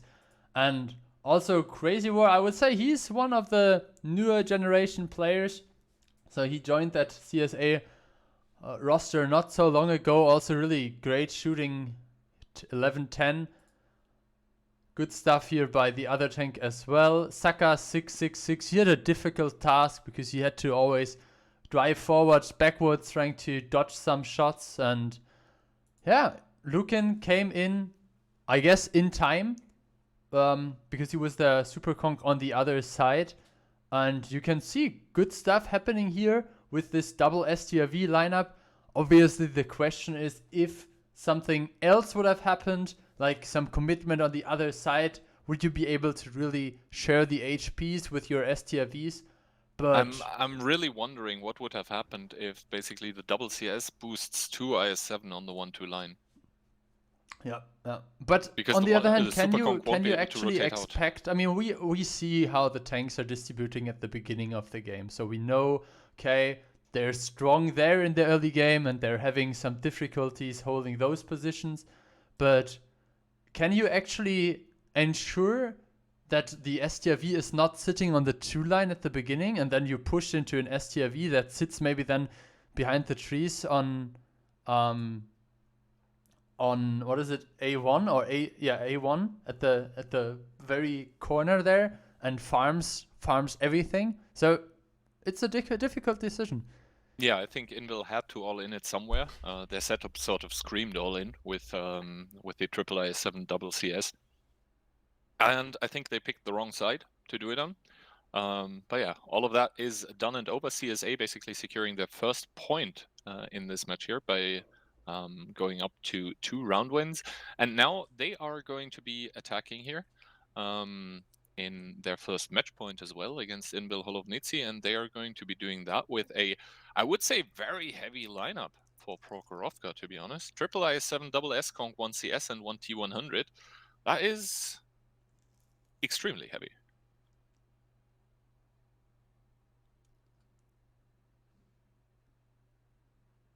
Yeah, I mean, we will need to see that lineup. Okay, is being played against also 5 heavy tanks, one CS and a light tank on the side of, so similar setup. You basically replace one IS7 with a WZ5A, bit more DPM, bit better gun, less HP, and obviously the big cupolas, or I mean the cupolas on the turret. Are we expecting some kind of like 7-line push from CSA, or what are your thoughts on that setup? We'll see. Currently, it looks like they're sending some tanks towards the middle, CS towards one line, and some tanks also, or actually only one IS7 middle, CS and T100 one line, and the rest of the tanks, double S-Conk and IS7, either towards rails or towards the hill. And Invil, extremely aggressive stuff here, and once again we see this IS7 being pushed by the CS on the 1-2 line that we saw 2 times already in this tournament. And I think it was Raged Frame bringing that strat, like a Smiley team, Freilos, that didn't make it. And the IS7 now getting spotted. The IS7, interestingly enough, not getting sent down into the 3-dip, but actually continues on and will have some nice crossfire onto Crazy War in his IS7 that is in the middle still. The CS now also getting spotted on his rotation out. Call me Karol in the 1-2 line in the IS7, taking a first hit. But he does continue on, and he looks like he wants to flush out Zabistar. Yeah, you can see the T100 left immediately, and what is very important now is what are the 2 IS7s on the other side of the map doing? Are they trying to group up with the T100, immediately cap on D7? Because Zabistar is in a heap of trouble, and with Mentos joining there as well, he will not be able to manage to, somehow dish enough damage into this IS7 so the tanks from the back can pick him up. Good decision making on focus on the T100 now, because the T100 is much harder to find in the later stages of the game. Good blocking happening there by Karol, but still 500 damage left onto Mentos. Maybe a shot from the middle. No, Crazy War misses his shot, and we will have to see what's happening on the ground exactly there. Yeah, so now Lucan, Froley, Saros, Combat, everyone pushing in the fire onto the IS7 of CSA. The HPs are still in favor of Invil, but now with Call Me Piotr dropping any moment, everything is still possible. Everything is still possible, and I think the next tank on the menu for the tanks of CSA should be Zusa. Meanwhile, Crazy War in the IS7 obviously getting farmed as well. Zusa down to 1200, Froley just over pushing, and nice moving by Glassini here with the 5A going to the outside, ensuring that Lukin needs to split away. Zusa now down to a 2-shot. Meanwhile, Crazy War has also gone down in the IS7, and this is just a free-for-all, but Invil winning ever so heavily in the HP and also the gun department. They should have no problems whatsoever to bring this one home. Yeah, good stuff there by Saccolini, immediately realizing that he has to somehow provide a different angle, and now also he, as you could see, he pushed up Lukin and didn't allow him to drive over the rails, so Mentos and Karol could support him there, give some shots into the back of the tank. Also Tsek, who was able to help him with one more shot. Froley dropping, being the last one to fall, and we will have to see which round was the one with the most damage being dealt while attacking, because don't remember any attack wins. So maybe the round that was close at the very beginning was the deciding round. Ooh. You can see Storm lost 3-0. I will first of all provide you obviously here with the battle results. So, yeah. Scores. CSA Invo 2-2. Invo Go versus Chess 2-2. Storm versus Los Pipos 3-0. And obviously we had Postro versus Prepalos already. So Postro has secured 3 points now, plus the point from their tiebreaker defeat against Invilgo. Invilgo has 3 points already from this game, 1 point plus 2 points from the tiebreaker victory, and Chess is comfortably sitting on 4 points now because they have a 3-1 victory from the beginning, giving them 3 points plus 1 point here for this tiebreaker match. Meaning that, yeah, Prepalos will have a hard time getting out of there. And I think the only way Prepalos can actually make it out is if CSA wins. No, if Chess wins now, so Invigo stays on 3 points, and then they have to win 3-0 or 3-1 against Invigo. Because then they both have 3 points. And but Invilgo already has a point secured. Because Invigo, they are in tiebreaker. Yeah, but Invigo won the first game by tiebreaker. So that would be 2 points plus 1 point. Plus 0 points from the defeat against Prepalos. And Prepalos would get 3 points for defeating Invigo. And having the direct comparison victory over them, they would be third. Yeah, you know what I will do? I will just take a look at the points in the groups after this last round here. Easy. Yeah, so we will be waiting for our game. Obviously, as we started watching CSA versus Invil, we will continue doing so.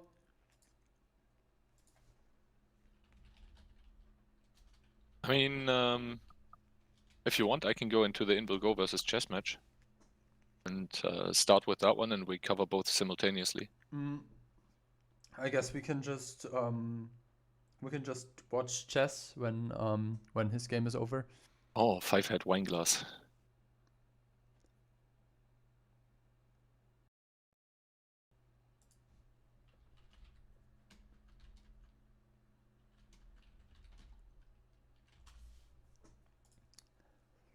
Obviously, the team that gets to choose gets some time to also decide whether they want to attack or defend. What will be the tiebreaker map? The tiebreaker map was selected with Cliff. So usually Cliff a map where I don't want to say it's attack favored, but I saw a lot of attacks being successful recently. So maybe we can say there's no big advantage for the team picking. I mean, normally you will pick defense because time is your friend then. But yeah, if you have a strat that really that's really good, or that you think you will definitely succeed with, some teams also like to pick aggression and go with the attacking side. Now here, Invil against CSA is open. Map is Cliff, and CSA attacks. Yeah, CSA won their first round, I think, against Storm. That means they are on 4 points now, so they don't necessarily have to win this round, but if they win this round, they secure second place for sure. Because of the direct comparison against Invil. Right, 4 minutes here, and we already see some tanks being picked. That is Kronwagen 2277 Batchat. So Carol and Mentos still waiting to decide what they will pick. And I think one more player needs to also come to the right side. because I don't want to play. What?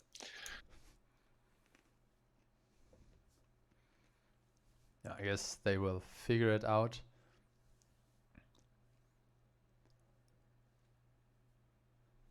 Mm-hmm. Yeah, that leaves us maybe with a small look at the current standings. Let's switch the scene a moment.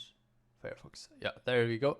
So Group 1, Postro, after winning 3-0 against Prepalos on Cliff and Prokhorovka, they managed to pick up temporarily first place here. Chess still sitting comfortably on 3 points. They will get at least 1 from this tiebreaker match. And same goes for Invil, already 3 points. Prepalos on 4th. And here we have the other table, similar situation. 2 teams still fighting for additional points, while Storm is sitting on 2 defeats and Los Pipos is securing their 4th point. So would you say that's a bit of a surprise that Los Pipos is already sitting on 4 points after 2 rounds? A lot of teams were saying, okay, they're probably the biggest underdog. Yeah, I mean, they also have that in their team logo, where basically some teams said, well, they only got through because they had an easy bracket. Definitely proving those people wrong, I have to say, because, well, this many points after 2 rounds, not bad, not bad. I think they are also secure to basically go to the playoff stage with 4 points. And they can even make it to the upper bracket, which I did not think would happen. So I guess I was wrong as well in that regard, but happy to see it. Yeah, Los Pipos has 4 points. Storm is on 0, so they're for sure 3rd. And I mean, doesn't say that they have to lose the last round, so we will have to see. I guess the last round for Los Pipos will be against CSA, as CSA won against Storm in the first round, and Invil, the Invil CSA game is still running. If I see it correctly, all of those 3 teams can still get first. So yes, Invil can get first, CSA can go first, and same goes for Los Pipos. That would definitely be a big upset if in a group with Invil and CSA, there would be a first place underdog like Los Pipos, first time tournament group stage. But yeah, that's the beauty of every tournament, that the underdogs can come up with some cool stuff and upset some people with their predictions. Yes, and now with 15 seconds remaining, the lineup is complete here for the side of Invil, Holovnitsi. Oh, I need swap it. No, finally, there we go. 1 crown, quadruple 277, Batchat and CS. And I think that is actually very versatile, because with this, you can go mid, but you can also go lower side. It depends entirely on what you want to do. The setup from, I think I have the teams. Okay, now the teams are fine. So yeah, the setup from CSA is very easy to see. Triple 277 and quadruple CS63. I have to say, I personally prefer Cliff as a 15 versus 15 map over 7 versus 7, especially for casting, because usually you get stuck in some brawl in the middle, and in 15 versus 15 some team is just over pushing, and you're having the big fight either in the donut or rotation, and then you have the big fight in the middle for a repush. But yeah, we will have to see 2 tanks from CSA being sent towards the 2 line. You can see that split here very easily, and we can see what Monsteryo, who is the initial spotter here, I'm not sure why the CS is so far in the back. Maybe he's pushing someone. It looks like he's pushing the Kranwagen towards the ramp. Monsteryo has reloaded now, puts in a first shot into Crazy War.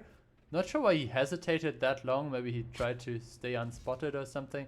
Now he takes a big hit down to 900 HP, but the 277s are pushing into the crossfire. Keep in mind there are 2 blue tanks at the bottom of the map, and Glasini, Saccolini, and Jusek are still able to distribute the HPs lost here between them. Both tanks still sitting on comfortable HP. CSA down a gun so far. Same goes for Invil. They're now trying to pick up Combat is Suba and Monster Yu. Glasini, Saccolini still on 200 HP. The 2 medium tanks have to share HP. Yusek's still sitting on a one-shot. Saccolito deciding to shoot the Kranwagen instead. And this match looks pretty good for Invil. They have the upper position. They're re-pushing into Saccolito, and the medium tanks, they're just too slow regaining. Yeah, indeed. The medium tanks out of the game is hurting CSA a lot here. Also, T-Sec should be reloaded very soon in the Kranwagen to ensure Saccolito's demise. He actually shoots the first shot into the gun of Saccolito, penetrates the second, and Mantitus is there to pick it up. And now only Cosmo and Savistar remaining for the blue side of CSA. Yeah, just all-out brawling coming in from Invil that are up 1k HP and the gun, so they should have no difficulties because soon the Kranwagen is going to be reloaded and then he will be able to clip. Now it's a 2-on-2, but as soon as the Kranwagen is reloaded, they should have no issues finishing this. And here we go, Kranwagen is reloaded, the first kill comes through, and he does still have 2 more shots in his clip, and yeah, he obviously pens both of those. So Invil, I think it looked closer in the end that it actually was taking the tiebreaker victory against CSA, and this means Przepalos is out, I believe. Yeah, that's true. All right. So congratulations to Invil Holovnici. And yeah, next match. This is the tiebreaker in between Invil Go and Chess. Invil Go defense. So the longer this goes on for, the better for the Polish team here. Yeah, exactly. So that means that CSA stays on their 4 points, 1 from the tiebreaker and 3 from the victory against Storm. Yeah, and Las Pipas is now even up with CSA, so the game between CSA and Las Pipas will decide on a potential second place upper bracket finish of the group stage. I mean, this round here started at 45, I believe, so it should be finished within the next 2 minutes, I guess. And then we need to make sure that all battles in the third, of the third round start exactly at the same time for all groups.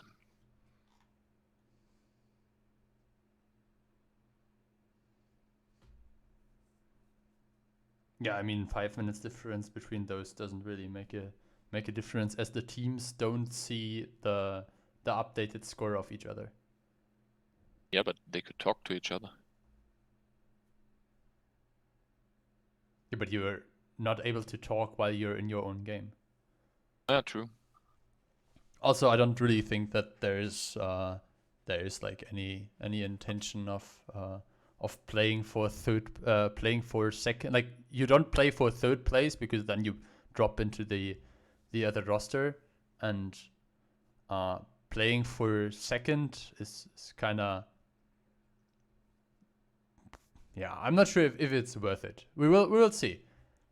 Still 1 game ongoing. That's the Invil Go versus Chess game. Yeah, as you said, the game is running for at least 6 minutes now, so we'll have to see. This does not bode well for Chess currently, because in case of timeout, then Invil would take the victory here. Mm-hmm. So it's 53 now. Yeah, there's like some loading time and so on. So yeah, but this basically means that like within the next 30 seconds, we should see who has won and victory.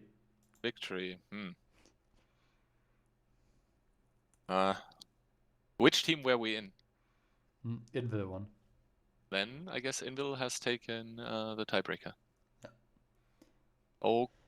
Okay. This means which ones are the actual interesting battles to spectate? Chess against Postro. But that one's being streamed? And CSA versus Los Pipos. I guess we watch CSA versus Los Pipos then. Mm-hmm.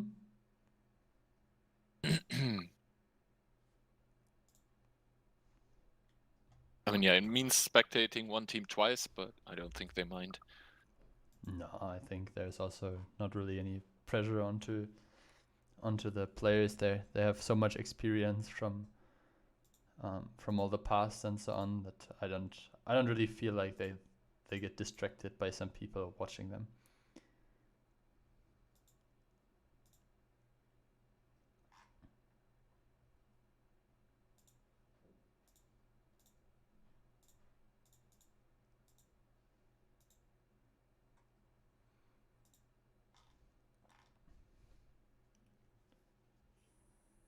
Good. The other matches are there as well.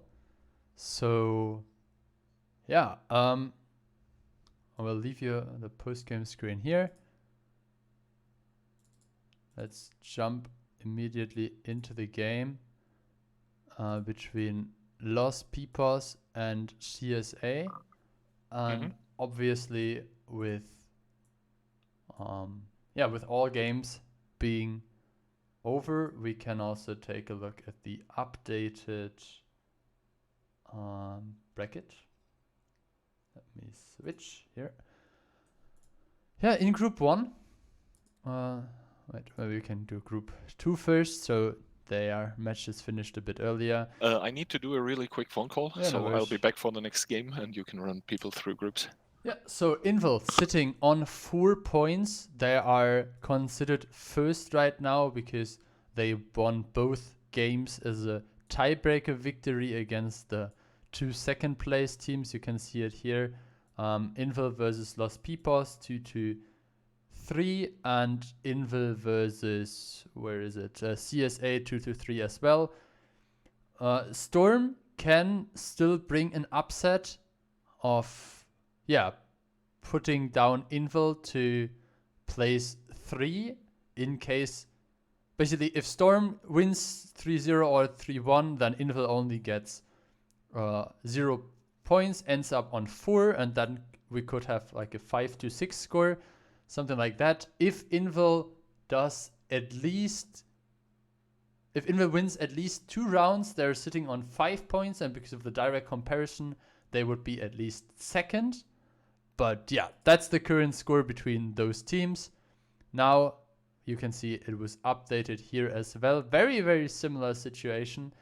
So last place is out, but is able to bring some kind of upset here. So Chess being in a similar position to CSA. They won their first game, but won the tiebreaker game.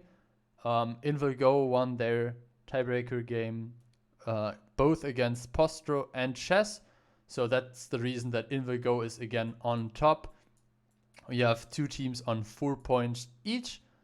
And yeah, Prepalos will need to still look for their first victory. And yeah, we will have to see if they have a chance of coming back. We have 2.5 minutes until the next game. I will take a 2-minute break as well, go to the toilet, and then we will be back for you anytime.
Okay, obviously we are back in time, not missing out on the start of this game.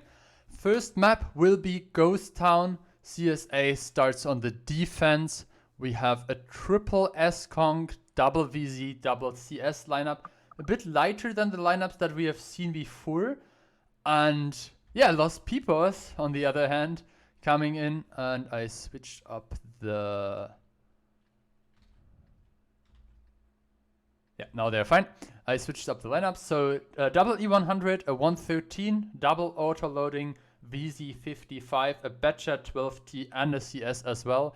So yeah, as you can see, we have a lot of mediums here for this outer positions here and this outer positions here. And then obviously the big brawl always being held in the middle area around the 2 cap. We usually don't see that much of a 1 cap commitment from the attacker because it's that open. Players usually know how to blind shot the buildings there at the beginning, and this A4 position also puts a lot of pressure onto it. So you can see Cosmo here trying to spot out what is happening, very defensive. And as I was just saying, there is usually not a lot of pressure onto the 1 cap. You can see a lot of tanks distributing here immediately towards this side. Crazy War bringing HE shots there onto the cap circle. You can see it, couple of buildings being removed immediately, and yeah, that ends up usually that cap circle without any hard cover. So good stuff here by Crazy War. Initial positions were taken. Very standard stuff here. The Halvan position here, the Halvan position here.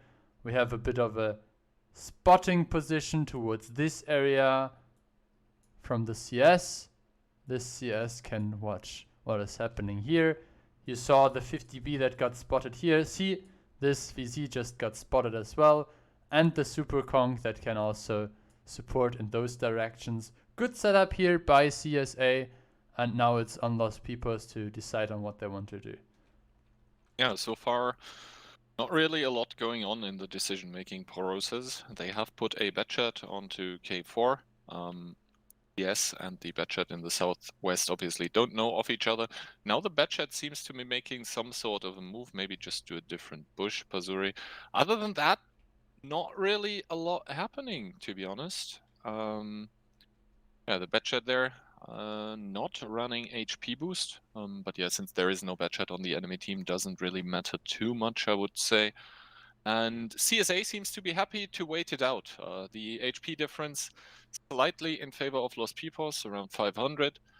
So yeah, that is one shot by... I think that's mostly because of the double E100 mounting so much HP. I mean, yeah, 3k plus E100s. What a time to be alive. Did you do the payout already? I think the game just finished. You can take a look if the stream caught up to yeah, Girls and Panzer now yeah, leaving the bench, being allowed to play here, and looks like he's trying to find out if something is directly behind the rubble. But interesting stuff here from Lucan and Sakalito. So usually there is a Haldan immediately here, and that spots through this, but they decided to go a bit further here and yeah, not provide the E100 with this information that that they're sitting directly under. Obviously they can't be shot in the back because Cosmo is covering them. We saw that earlier, I think yesterday, with the team Freilos that ended up sitting there and getting shot from all angles. Half of the time has nearly passed, and we haven't really seen any progress from the attacking team towards any of the cap circles. So you can see a rotation is happening here now. The 113 and the CS are either being committed towards this area or here. And now Girls and Panzer was spotted, takes one from Lukin, knows about the Super Kong sitting there now, hull down. Yeah, he didn't peek like he should in the E100. We saw this in one of the qualifiers where the E100 completely turned his turret sideways. to spot with an Autobounce angle on the frontal part of the gun. So Golden Panzer not really doing that. I don't even remember who it was. Some Polish player. Yeah, that was the last part I remembered. I think it was actually Frugo who did that. So yeah, I can quickly zoom in onto the E100. So you can see the E100 has the spotting point pretty far ahead of the turret. So you can basically put the turret towards the side and yeah, spot around the corner this way without being able to get shot. Now the 113 pushed in already, and it looks like the E100 on the other side was able to put in a good shot into Savista, who lost nearly 600 HP for that, yeah, moment of missing out on concentration. Yeah, overall, still very, very even stuff. Another shot was traded into the 113. Thing is, in the south though, in the southwest, there is a push happening. Batchat and CS driving Hosmo off the positions there. The secondary CS is now being pulled there. Froley driving down to support his mate. Hosmo not taking a shot here, returning one onto Domi, and the E100 has pushed up into the cap. Sophie Loren paying a lot of HP, but now the VZs seem to be empty and combat is all out of HP here. Going to the garage, the first kill of the game, going the way of Los Pipos. And Sophia Loren does not look like he wants to stop here. He wants to get Zavistar. He wants to get that juicy pickup. And obviously with the 530 alpha that the E100 now has, not an issue at all. Meanwhile, two other tanks also in the cap, but it looks like they want to support their medium buddies here in the south, or they want to put crossfire onto this S-Conks. This will be 5 tanks actually that will be able to collapse onto Sakalito and Lukin here, and immediately Sakalito dropping down to 733 HP, gets his turret completely clean, blown off here. Only Lukin remaining, and Los Pipos, they took their time to deliberate what to do, but they are looking very, very strong right now. Cody going down in the CS now needs to be Blacksmite needs to be careful because of this, and yeah, kills going on for either team, but now Los Pipos actually have complete control over the cap. Sophia Laurent de Michel taking a lot of damage in the E100 from the snipers everywhere. Crazy War will be able to pick him up, but 50 seconds remaining, and CSA now needs to make a play. Yeah, 45 seconds, and the most important thing is for Crazy One now to drive immediately towards the cap circle. You can see the Super Kong there with the turbo, so he should be able to make it within the next 30 seconds. And you can see Cosmo there sitting on a one-shot if he stays alive, and I think he should be able to. Crazy War, not even aimed in, no problem for him. And yeah, that game was looking very different at some point. So now the decap has to come. He needs to do one more and then he's fine. Yep, there is the decap. I think he could have actually gone for the E100 because then there is only one tank capping. But yeah, he's obviously able to just pick up the BZ now. Cosmo having a tour over the map, and Crazy War should be able to finish off this game. There we go, 20 seconds still remaining. I think he has CSA. 5k damage again. Like he was farming all the push and then the retreat from Sophia as well. I think he will be up on the damage charts as well. So good stuff there.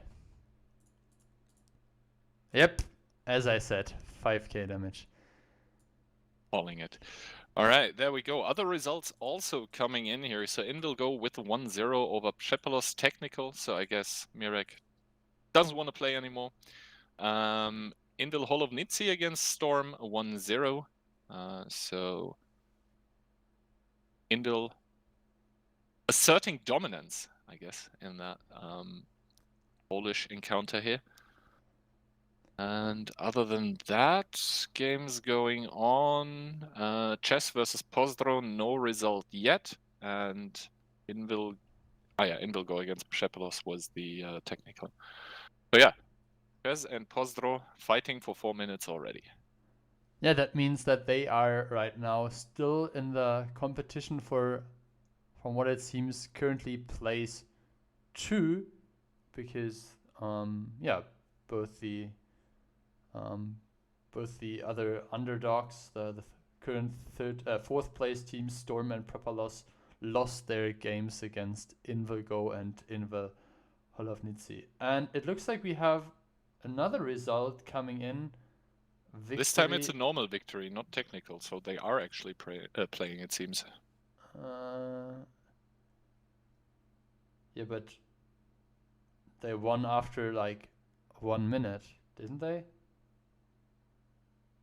Yeah, probably. So if the technical came in at 19.5, that means 3 minutes between the rounds.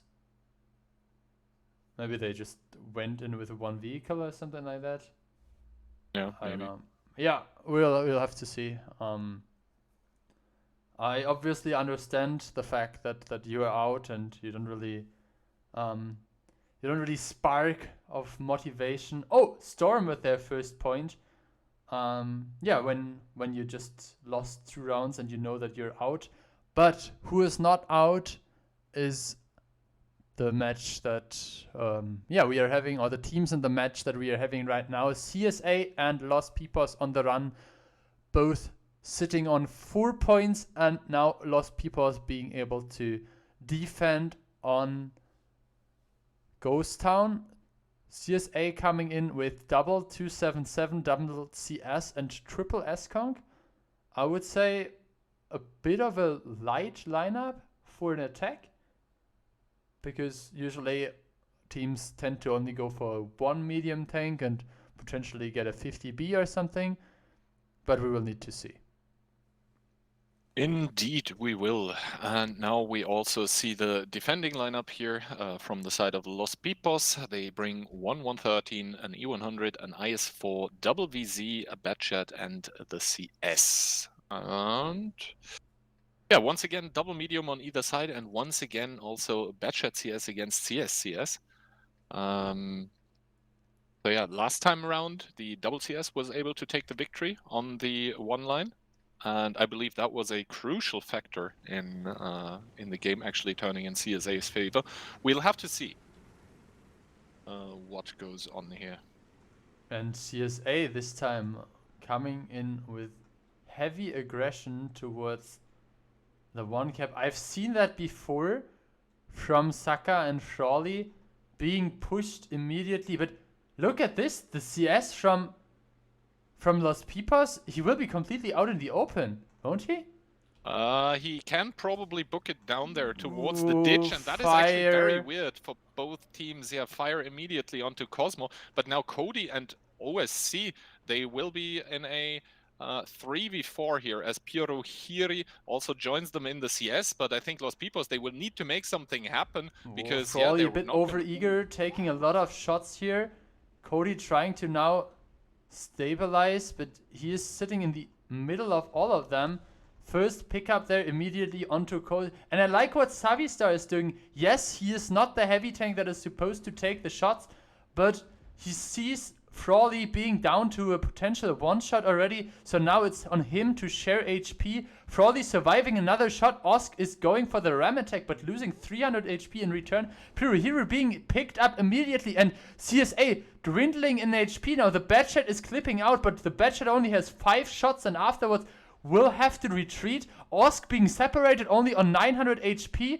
Sakalito shielding his body, and 2 1-shots there. CS tanks both staying alive. If they will be able to give some crossfire onto Girls and Panzer, that game looks pretty good for CSA. Yes, indeed. Now here, Girls and Panzer getting pummeled down by the double S-Conk, also getting face-hugged, so he has a very, very difficult time actually putting shots into Crazy One. I think he acknowledges this now and will probably try one onto Lukin. We'll have to see what goes on here. And now the Batchat there, missing a crucial kill shot onto Zavistar, who is a 1-shot, does get spotted in return, so cannot really overpeak here. And now it is suddenly a 1v5 in this game that started out very, very weird. And Pazuri, he has 3 shots remaining here, so doesn't even have enough to pick up Sakalito. So I think we are going to see a 2-0 here for the Czechs very, very soon. Yeah, I have to say, this is one of the things that everyone enjoys a lot about CSA as a team. They always try to be innovative with how they approach the game and with how they approach also the meta, because they're not really known to be one of the teams that is like try-harding a lot in trainings before. They just emphasize on just playing as a team on the social aspect, and then make up some strats before, discuss them like in theory without having a lot of training scheduled before.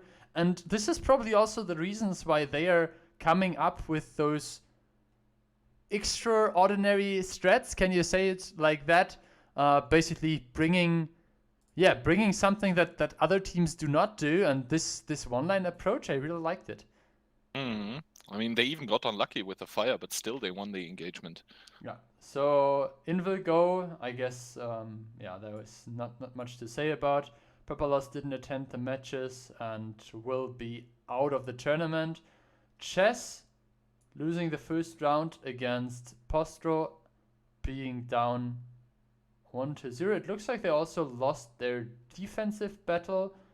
We will need to see what map was that. That game was Tundra. I would say Tundra, a map where a lot of teams favor the attack.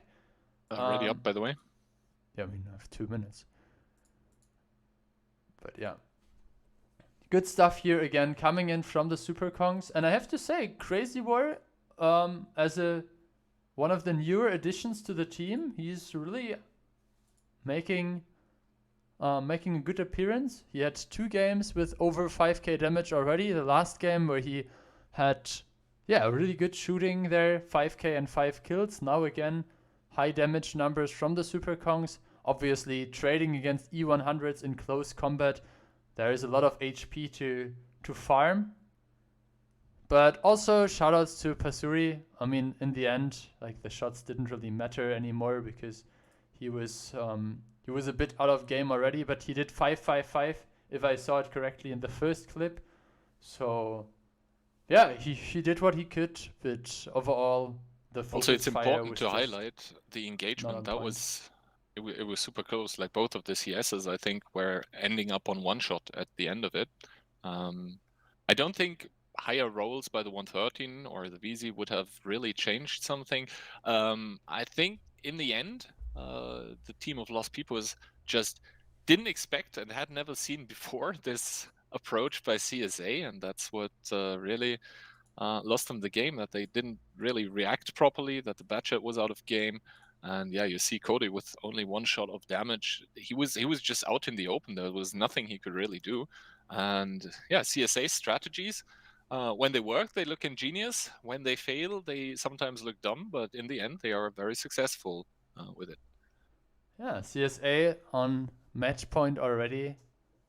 This victory will winning the next round will already finish that for them. They are defending now on Himmelsdorf, and everyone that has seen CSA on Himmelsdorf will know what is gonna happen now. 4 113s. That really looks like a rail push to me again. Maybe they're just baiting because they are always pushing rails and now they are doing something else. But I will definitely say I knew it when I will see those Czech players driving there again. Also, Lost Peoples coming in with double 113, 1 E100, double VZ, 1 CS, and a 2684. So I think that also looks a bit like rails to me. And indeed, say your line. Yeah, I mean, I knew it. I knew it. They're always playing that. So you can see some coordination issues here with the camouflages, not everyone using the same. But yeah, CSA with, I would say, their standard opening here on this map, immediately committing towards the 2-3 line. And while we see the red team distributing here over the hill, taking some defensive positions here, and having the E100 for the 8 line, we can actually talk about, if you know that CSA is playing this, is there anything that you would recommend teams playing against it to do immediately? I mean, the thing is, when you roughly know what a team is going to do, then you can always try to somehow counter it. In my opinion, like a fast move through the 0 line over the hill would be would be probably the best thing. I don't know if you remember the double E3 strat from the I think it was the Invigo team that applied it first and immediately took over basically the northeastern part of the map and pressured onto the 2 cap. But yeah, looks like Csa's team is, or Frawley's team, because Frawley is the captain of the 7v7 team, is happy with how it's going right now. One thing that Svitman will not be happy about is the HPs of those CSA tanks. You can see it, Combat there and Cosmo both lacking the field mods, 80 HP missing. Also, Frawley, we have seen it, and we have already seen it on Ghost Town, but you can again see it here. Girls and Panzer in his E100 also having 120 HP more. And I personally feel like it actually matters quite a bit if you think about who is shooting you on this kind of maps. So, for instance, 6 shots of a VZ55 can end up with rolling those 3000 HP. Or also, like, I mean, the 440 alpha gun of 113 would basically, if you count that as an average roll times 7, you would end up with 3080. So you potentially survive another shot, or say 6 shots by the 113 plus 1 shot by a CS or something. So, yeah. I mean, yeah, you can tell by the fact that we're talking about damage rolls, potential, and stuff like this, that really there's not a lot happening. And Los Pipos, once again, with this very, very passive approach on their attack that we already saw in Ghost Town. I mean, yeah, you obviously want to talk through what you want to do next, but I feel like they're taking their sweet time doing it. Finally, I think they have decided on something. It is going to be a southern commitment directly into quadruple 113, and obviously VZ and 50B are also there to support. The only tank out of the game will be the E100, and I don't like that they're pushing this fast, because the E100 that they have will be out of game, but in comes the push regardless, and OSC directly blown to oblivion here. Amorak turret clean off, you know, with the 113. That's always been an issue. Finally, the other tanks have arrived. Combat down to 1k here, and yeah, getting blown out of the game as well. And now Crazy War and Hosmo, the next ones to push upon the 26F4, trying to take Sakalito out of the game here. And so far, the superior numbers coming in here for Los Pipos, despite getting the Amorak onto them, are doing it here. But the HP, they are looking very much in CSA's favor. Yeah, I really like the decision making here by Crazy War. So he knew that they can't really contest this fight here. He's sitting on a full HP 113 still, and he actually makes it more or less out of the direct danger situation. So now he has a 1v1 against Cody. I mean, he takes another shot from Girls and Panzer, but he is buying so much time, and maybe he can actually get out of there. Okay, engine down now, and it's really getting closer again. CSA down a gun. I mean, they're trying to keep chasing Crazy War here, but now Zavistar is there in the 50B. Yeah, Seems to be but reloading at the moment. Sitting in the middle of the street, taking a 1 shot for free because he wasn't reloaded. CSA taking another shot here onto Lucan. And, I mean, the E100, who is usually working as a sponge here for taking a couple of shots in the early stages of an advance, is still sitting on comfortable 1,300 now HP. Looks like he only tracked Crazy War, and if this repush from the 2 autoloaders is not happening in time, this can actually get close again. Yes, indeed. Lukin and Zavistar now searching for the engagement here in the south and finding probably more than they would have bargained for. 431 and 422 HP now does not roll the enemy tank here. Zavistar now trying to shield Unlukin before falling to the grave, and now Unlukin seems to be reloaded, making his move onto Cody, and does not get the pickup, does die in return to the CS, and now it's only Frolisaurus here left on 2,400 HP, does pick up Girls and Panzer, and now Blacksmite here with the VZ. The question is, how long is he still on the reload? I'll check that really quick. He just did a shot, did a second one. right there. And now 670 HP and so many guns for the side of Lost People.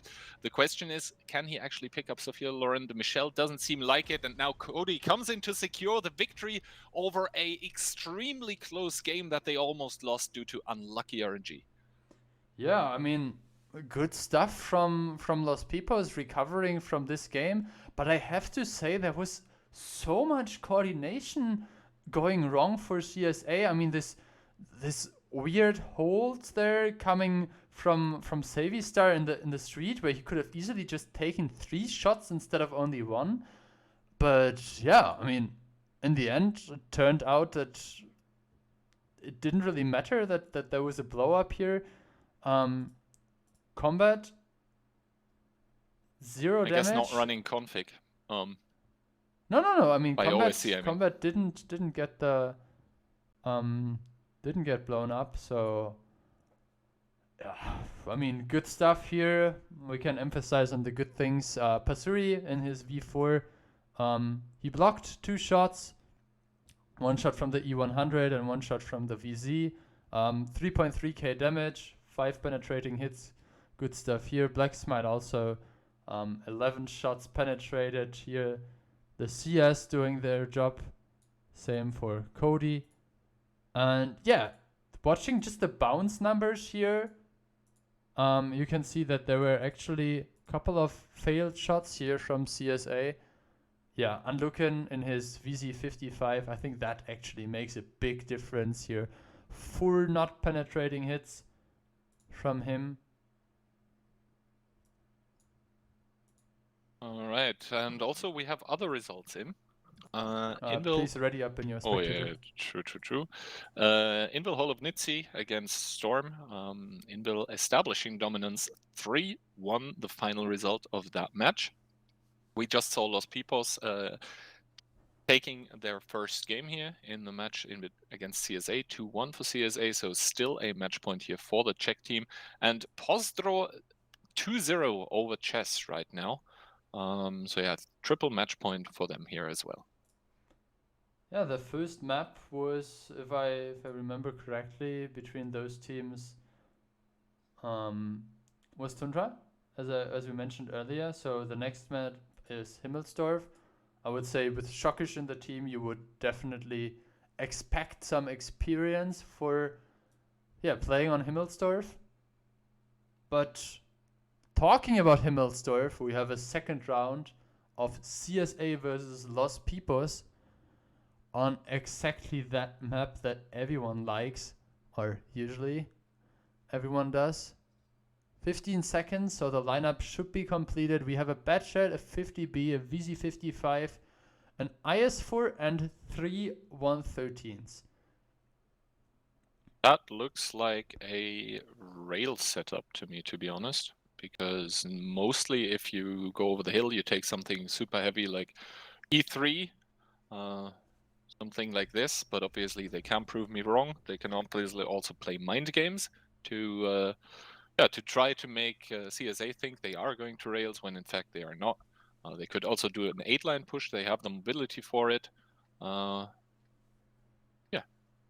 we will see. One interesting thing that I personally feel has changed quite a bit over the last year is this decision making about if you want to play with a VZ55 or a 50B, especially on like maps like Ghost Town and Himmelsdorf where you're peeking corners. And same goes for the IS4 and the E100. You can see it on the right side of the screen. Girls and Panzer and Sophia, they're both having fully equipped tanks. So there is very slight HP difference only. So it's not even 300. And the IS4, I would say, is a bit stronger even on the hull down setup. And yeah, same goes for the 50B and the VZ55. So they fulfill a similar role. Extremely weird split going on for Los Pipos right now, having people in the 2 and 3 line and also 3 heavy tanks in the A8 position. One of them just got spotted, and I think because of that combat in the Batchat took some shots on the hill. But yeah, very, very big split going on here, so they would be extremely vulnerable to some all-in pushes either through 8-line or onto rails, but that's not what CSA is doing. CSA is doing what they always do, playing a very deliberate game, a very slow-paced game at the start, and then when they think they have all the information, then they will start striking. Yeah, so those 3 tanks there at A3, we can quickly move the camera towards them so you can see they are forming some kind of trap. Yeah, but one of them was spotted already, so CSA knows that something's up, and that is, I think, why we're seeing a commitment onto the 1-2 line now. In the K line, you have 113 and VZ waiting. The 113 in H2 is sort of moving up, and the Batchat, I don't think, has seen him yet. Yeah, Pasuri trying to stay there on the red line, trying to figure out who is moving forward and how fast they're coming. Frawley now being able to side scrape off this building here. We can take a look at his perspective. Looks like he is not able so far to spot out anyone. And 5 minutes 40, some damage already dealt to a very important tank of CSA, to the Batchat. That tank can be ever so important in the latest stages of the game. And CSA, I think, taken a bit aback by the opening and the information they have gathered so far onto the team of Lost Peoples. One thing I would like to emphasize on is how the different tanks are being used on the different positions. So you can see the 50Bs are quite defensively there in B3 and B4. Usually when you want to have tanks shooting towards an approach of moving vehicles, you don't necessarily, especially with all this like hull down stuff here with the rails, all the destroyed trains and so on, you don't really want to have your clippers that have limited amount of shells having to do some 50-50 shots. So it's quite interesting that the 113s are being separated that far out of the game. And I guess Frawley is just trying to get some more information to then, yeah, you can see Crazy War moving up towards the middle, trying to figure out where the remaining tanks are. I mean, he can do that with impunity because CSA does hold hill control, and you can see how passive the Batchat and the 50B are on the hill.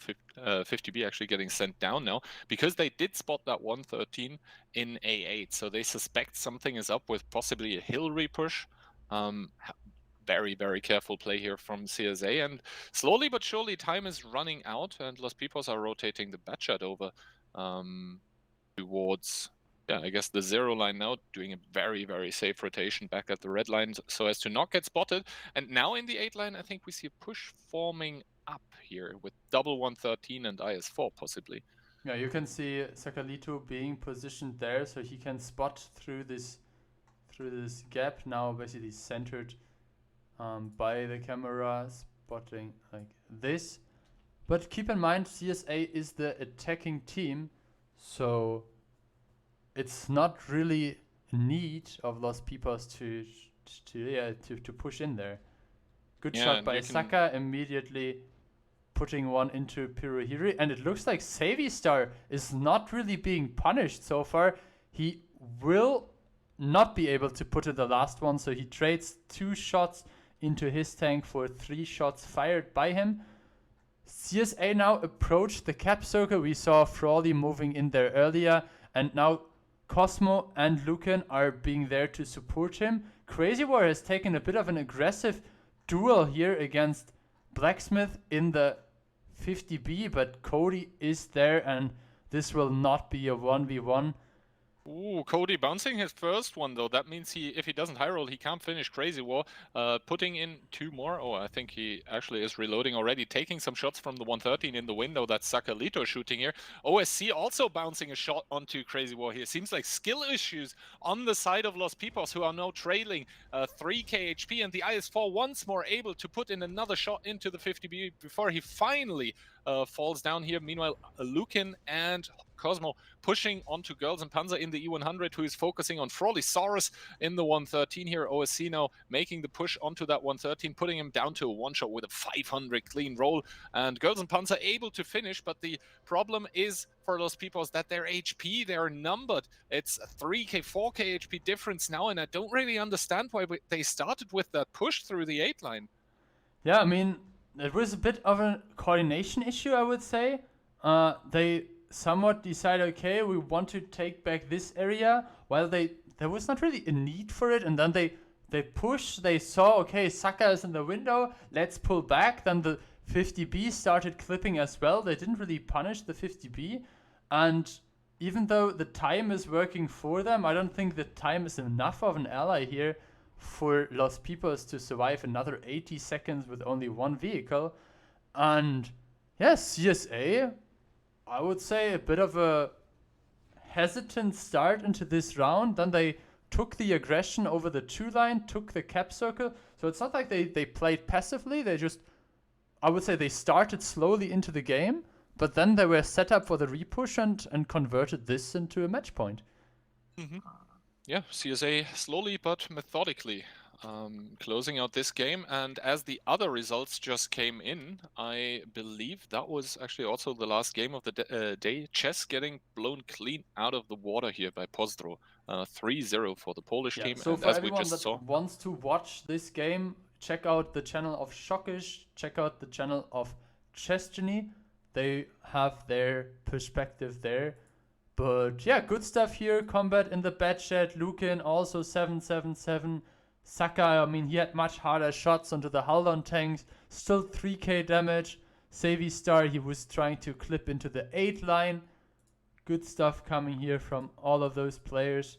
And yeah, good thing to say is that neither of those teams are out of the tournament.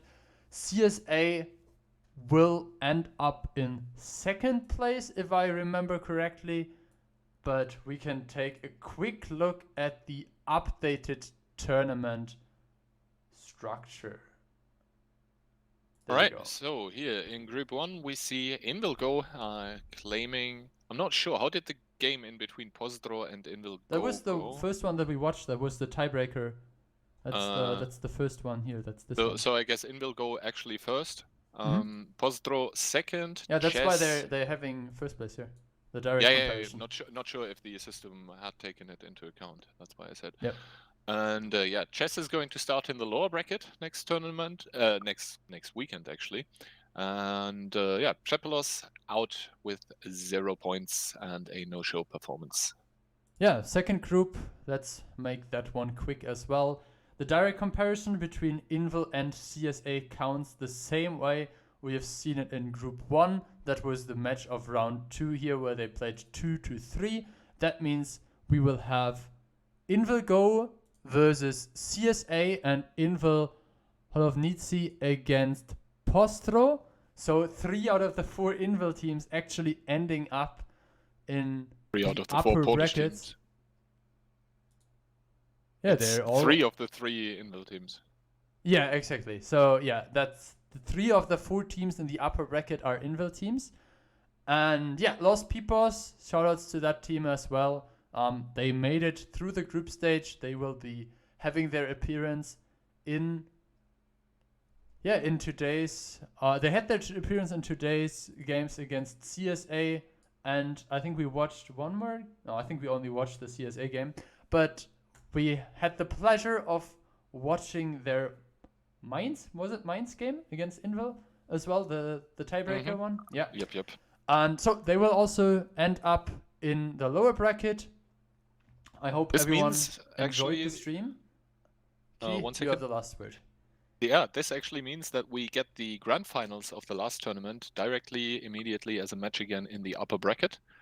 And yeah, turn on next weekend on the official stream, twitch.tv/World of Tanks, to find out who is actually going to claim the prize pool for first place, which is 2k euros. Hope to see you then. Phil, it was fun. Thanks for casting with me. And yeah, have a wonderful rest of the Sunday. See you all soon.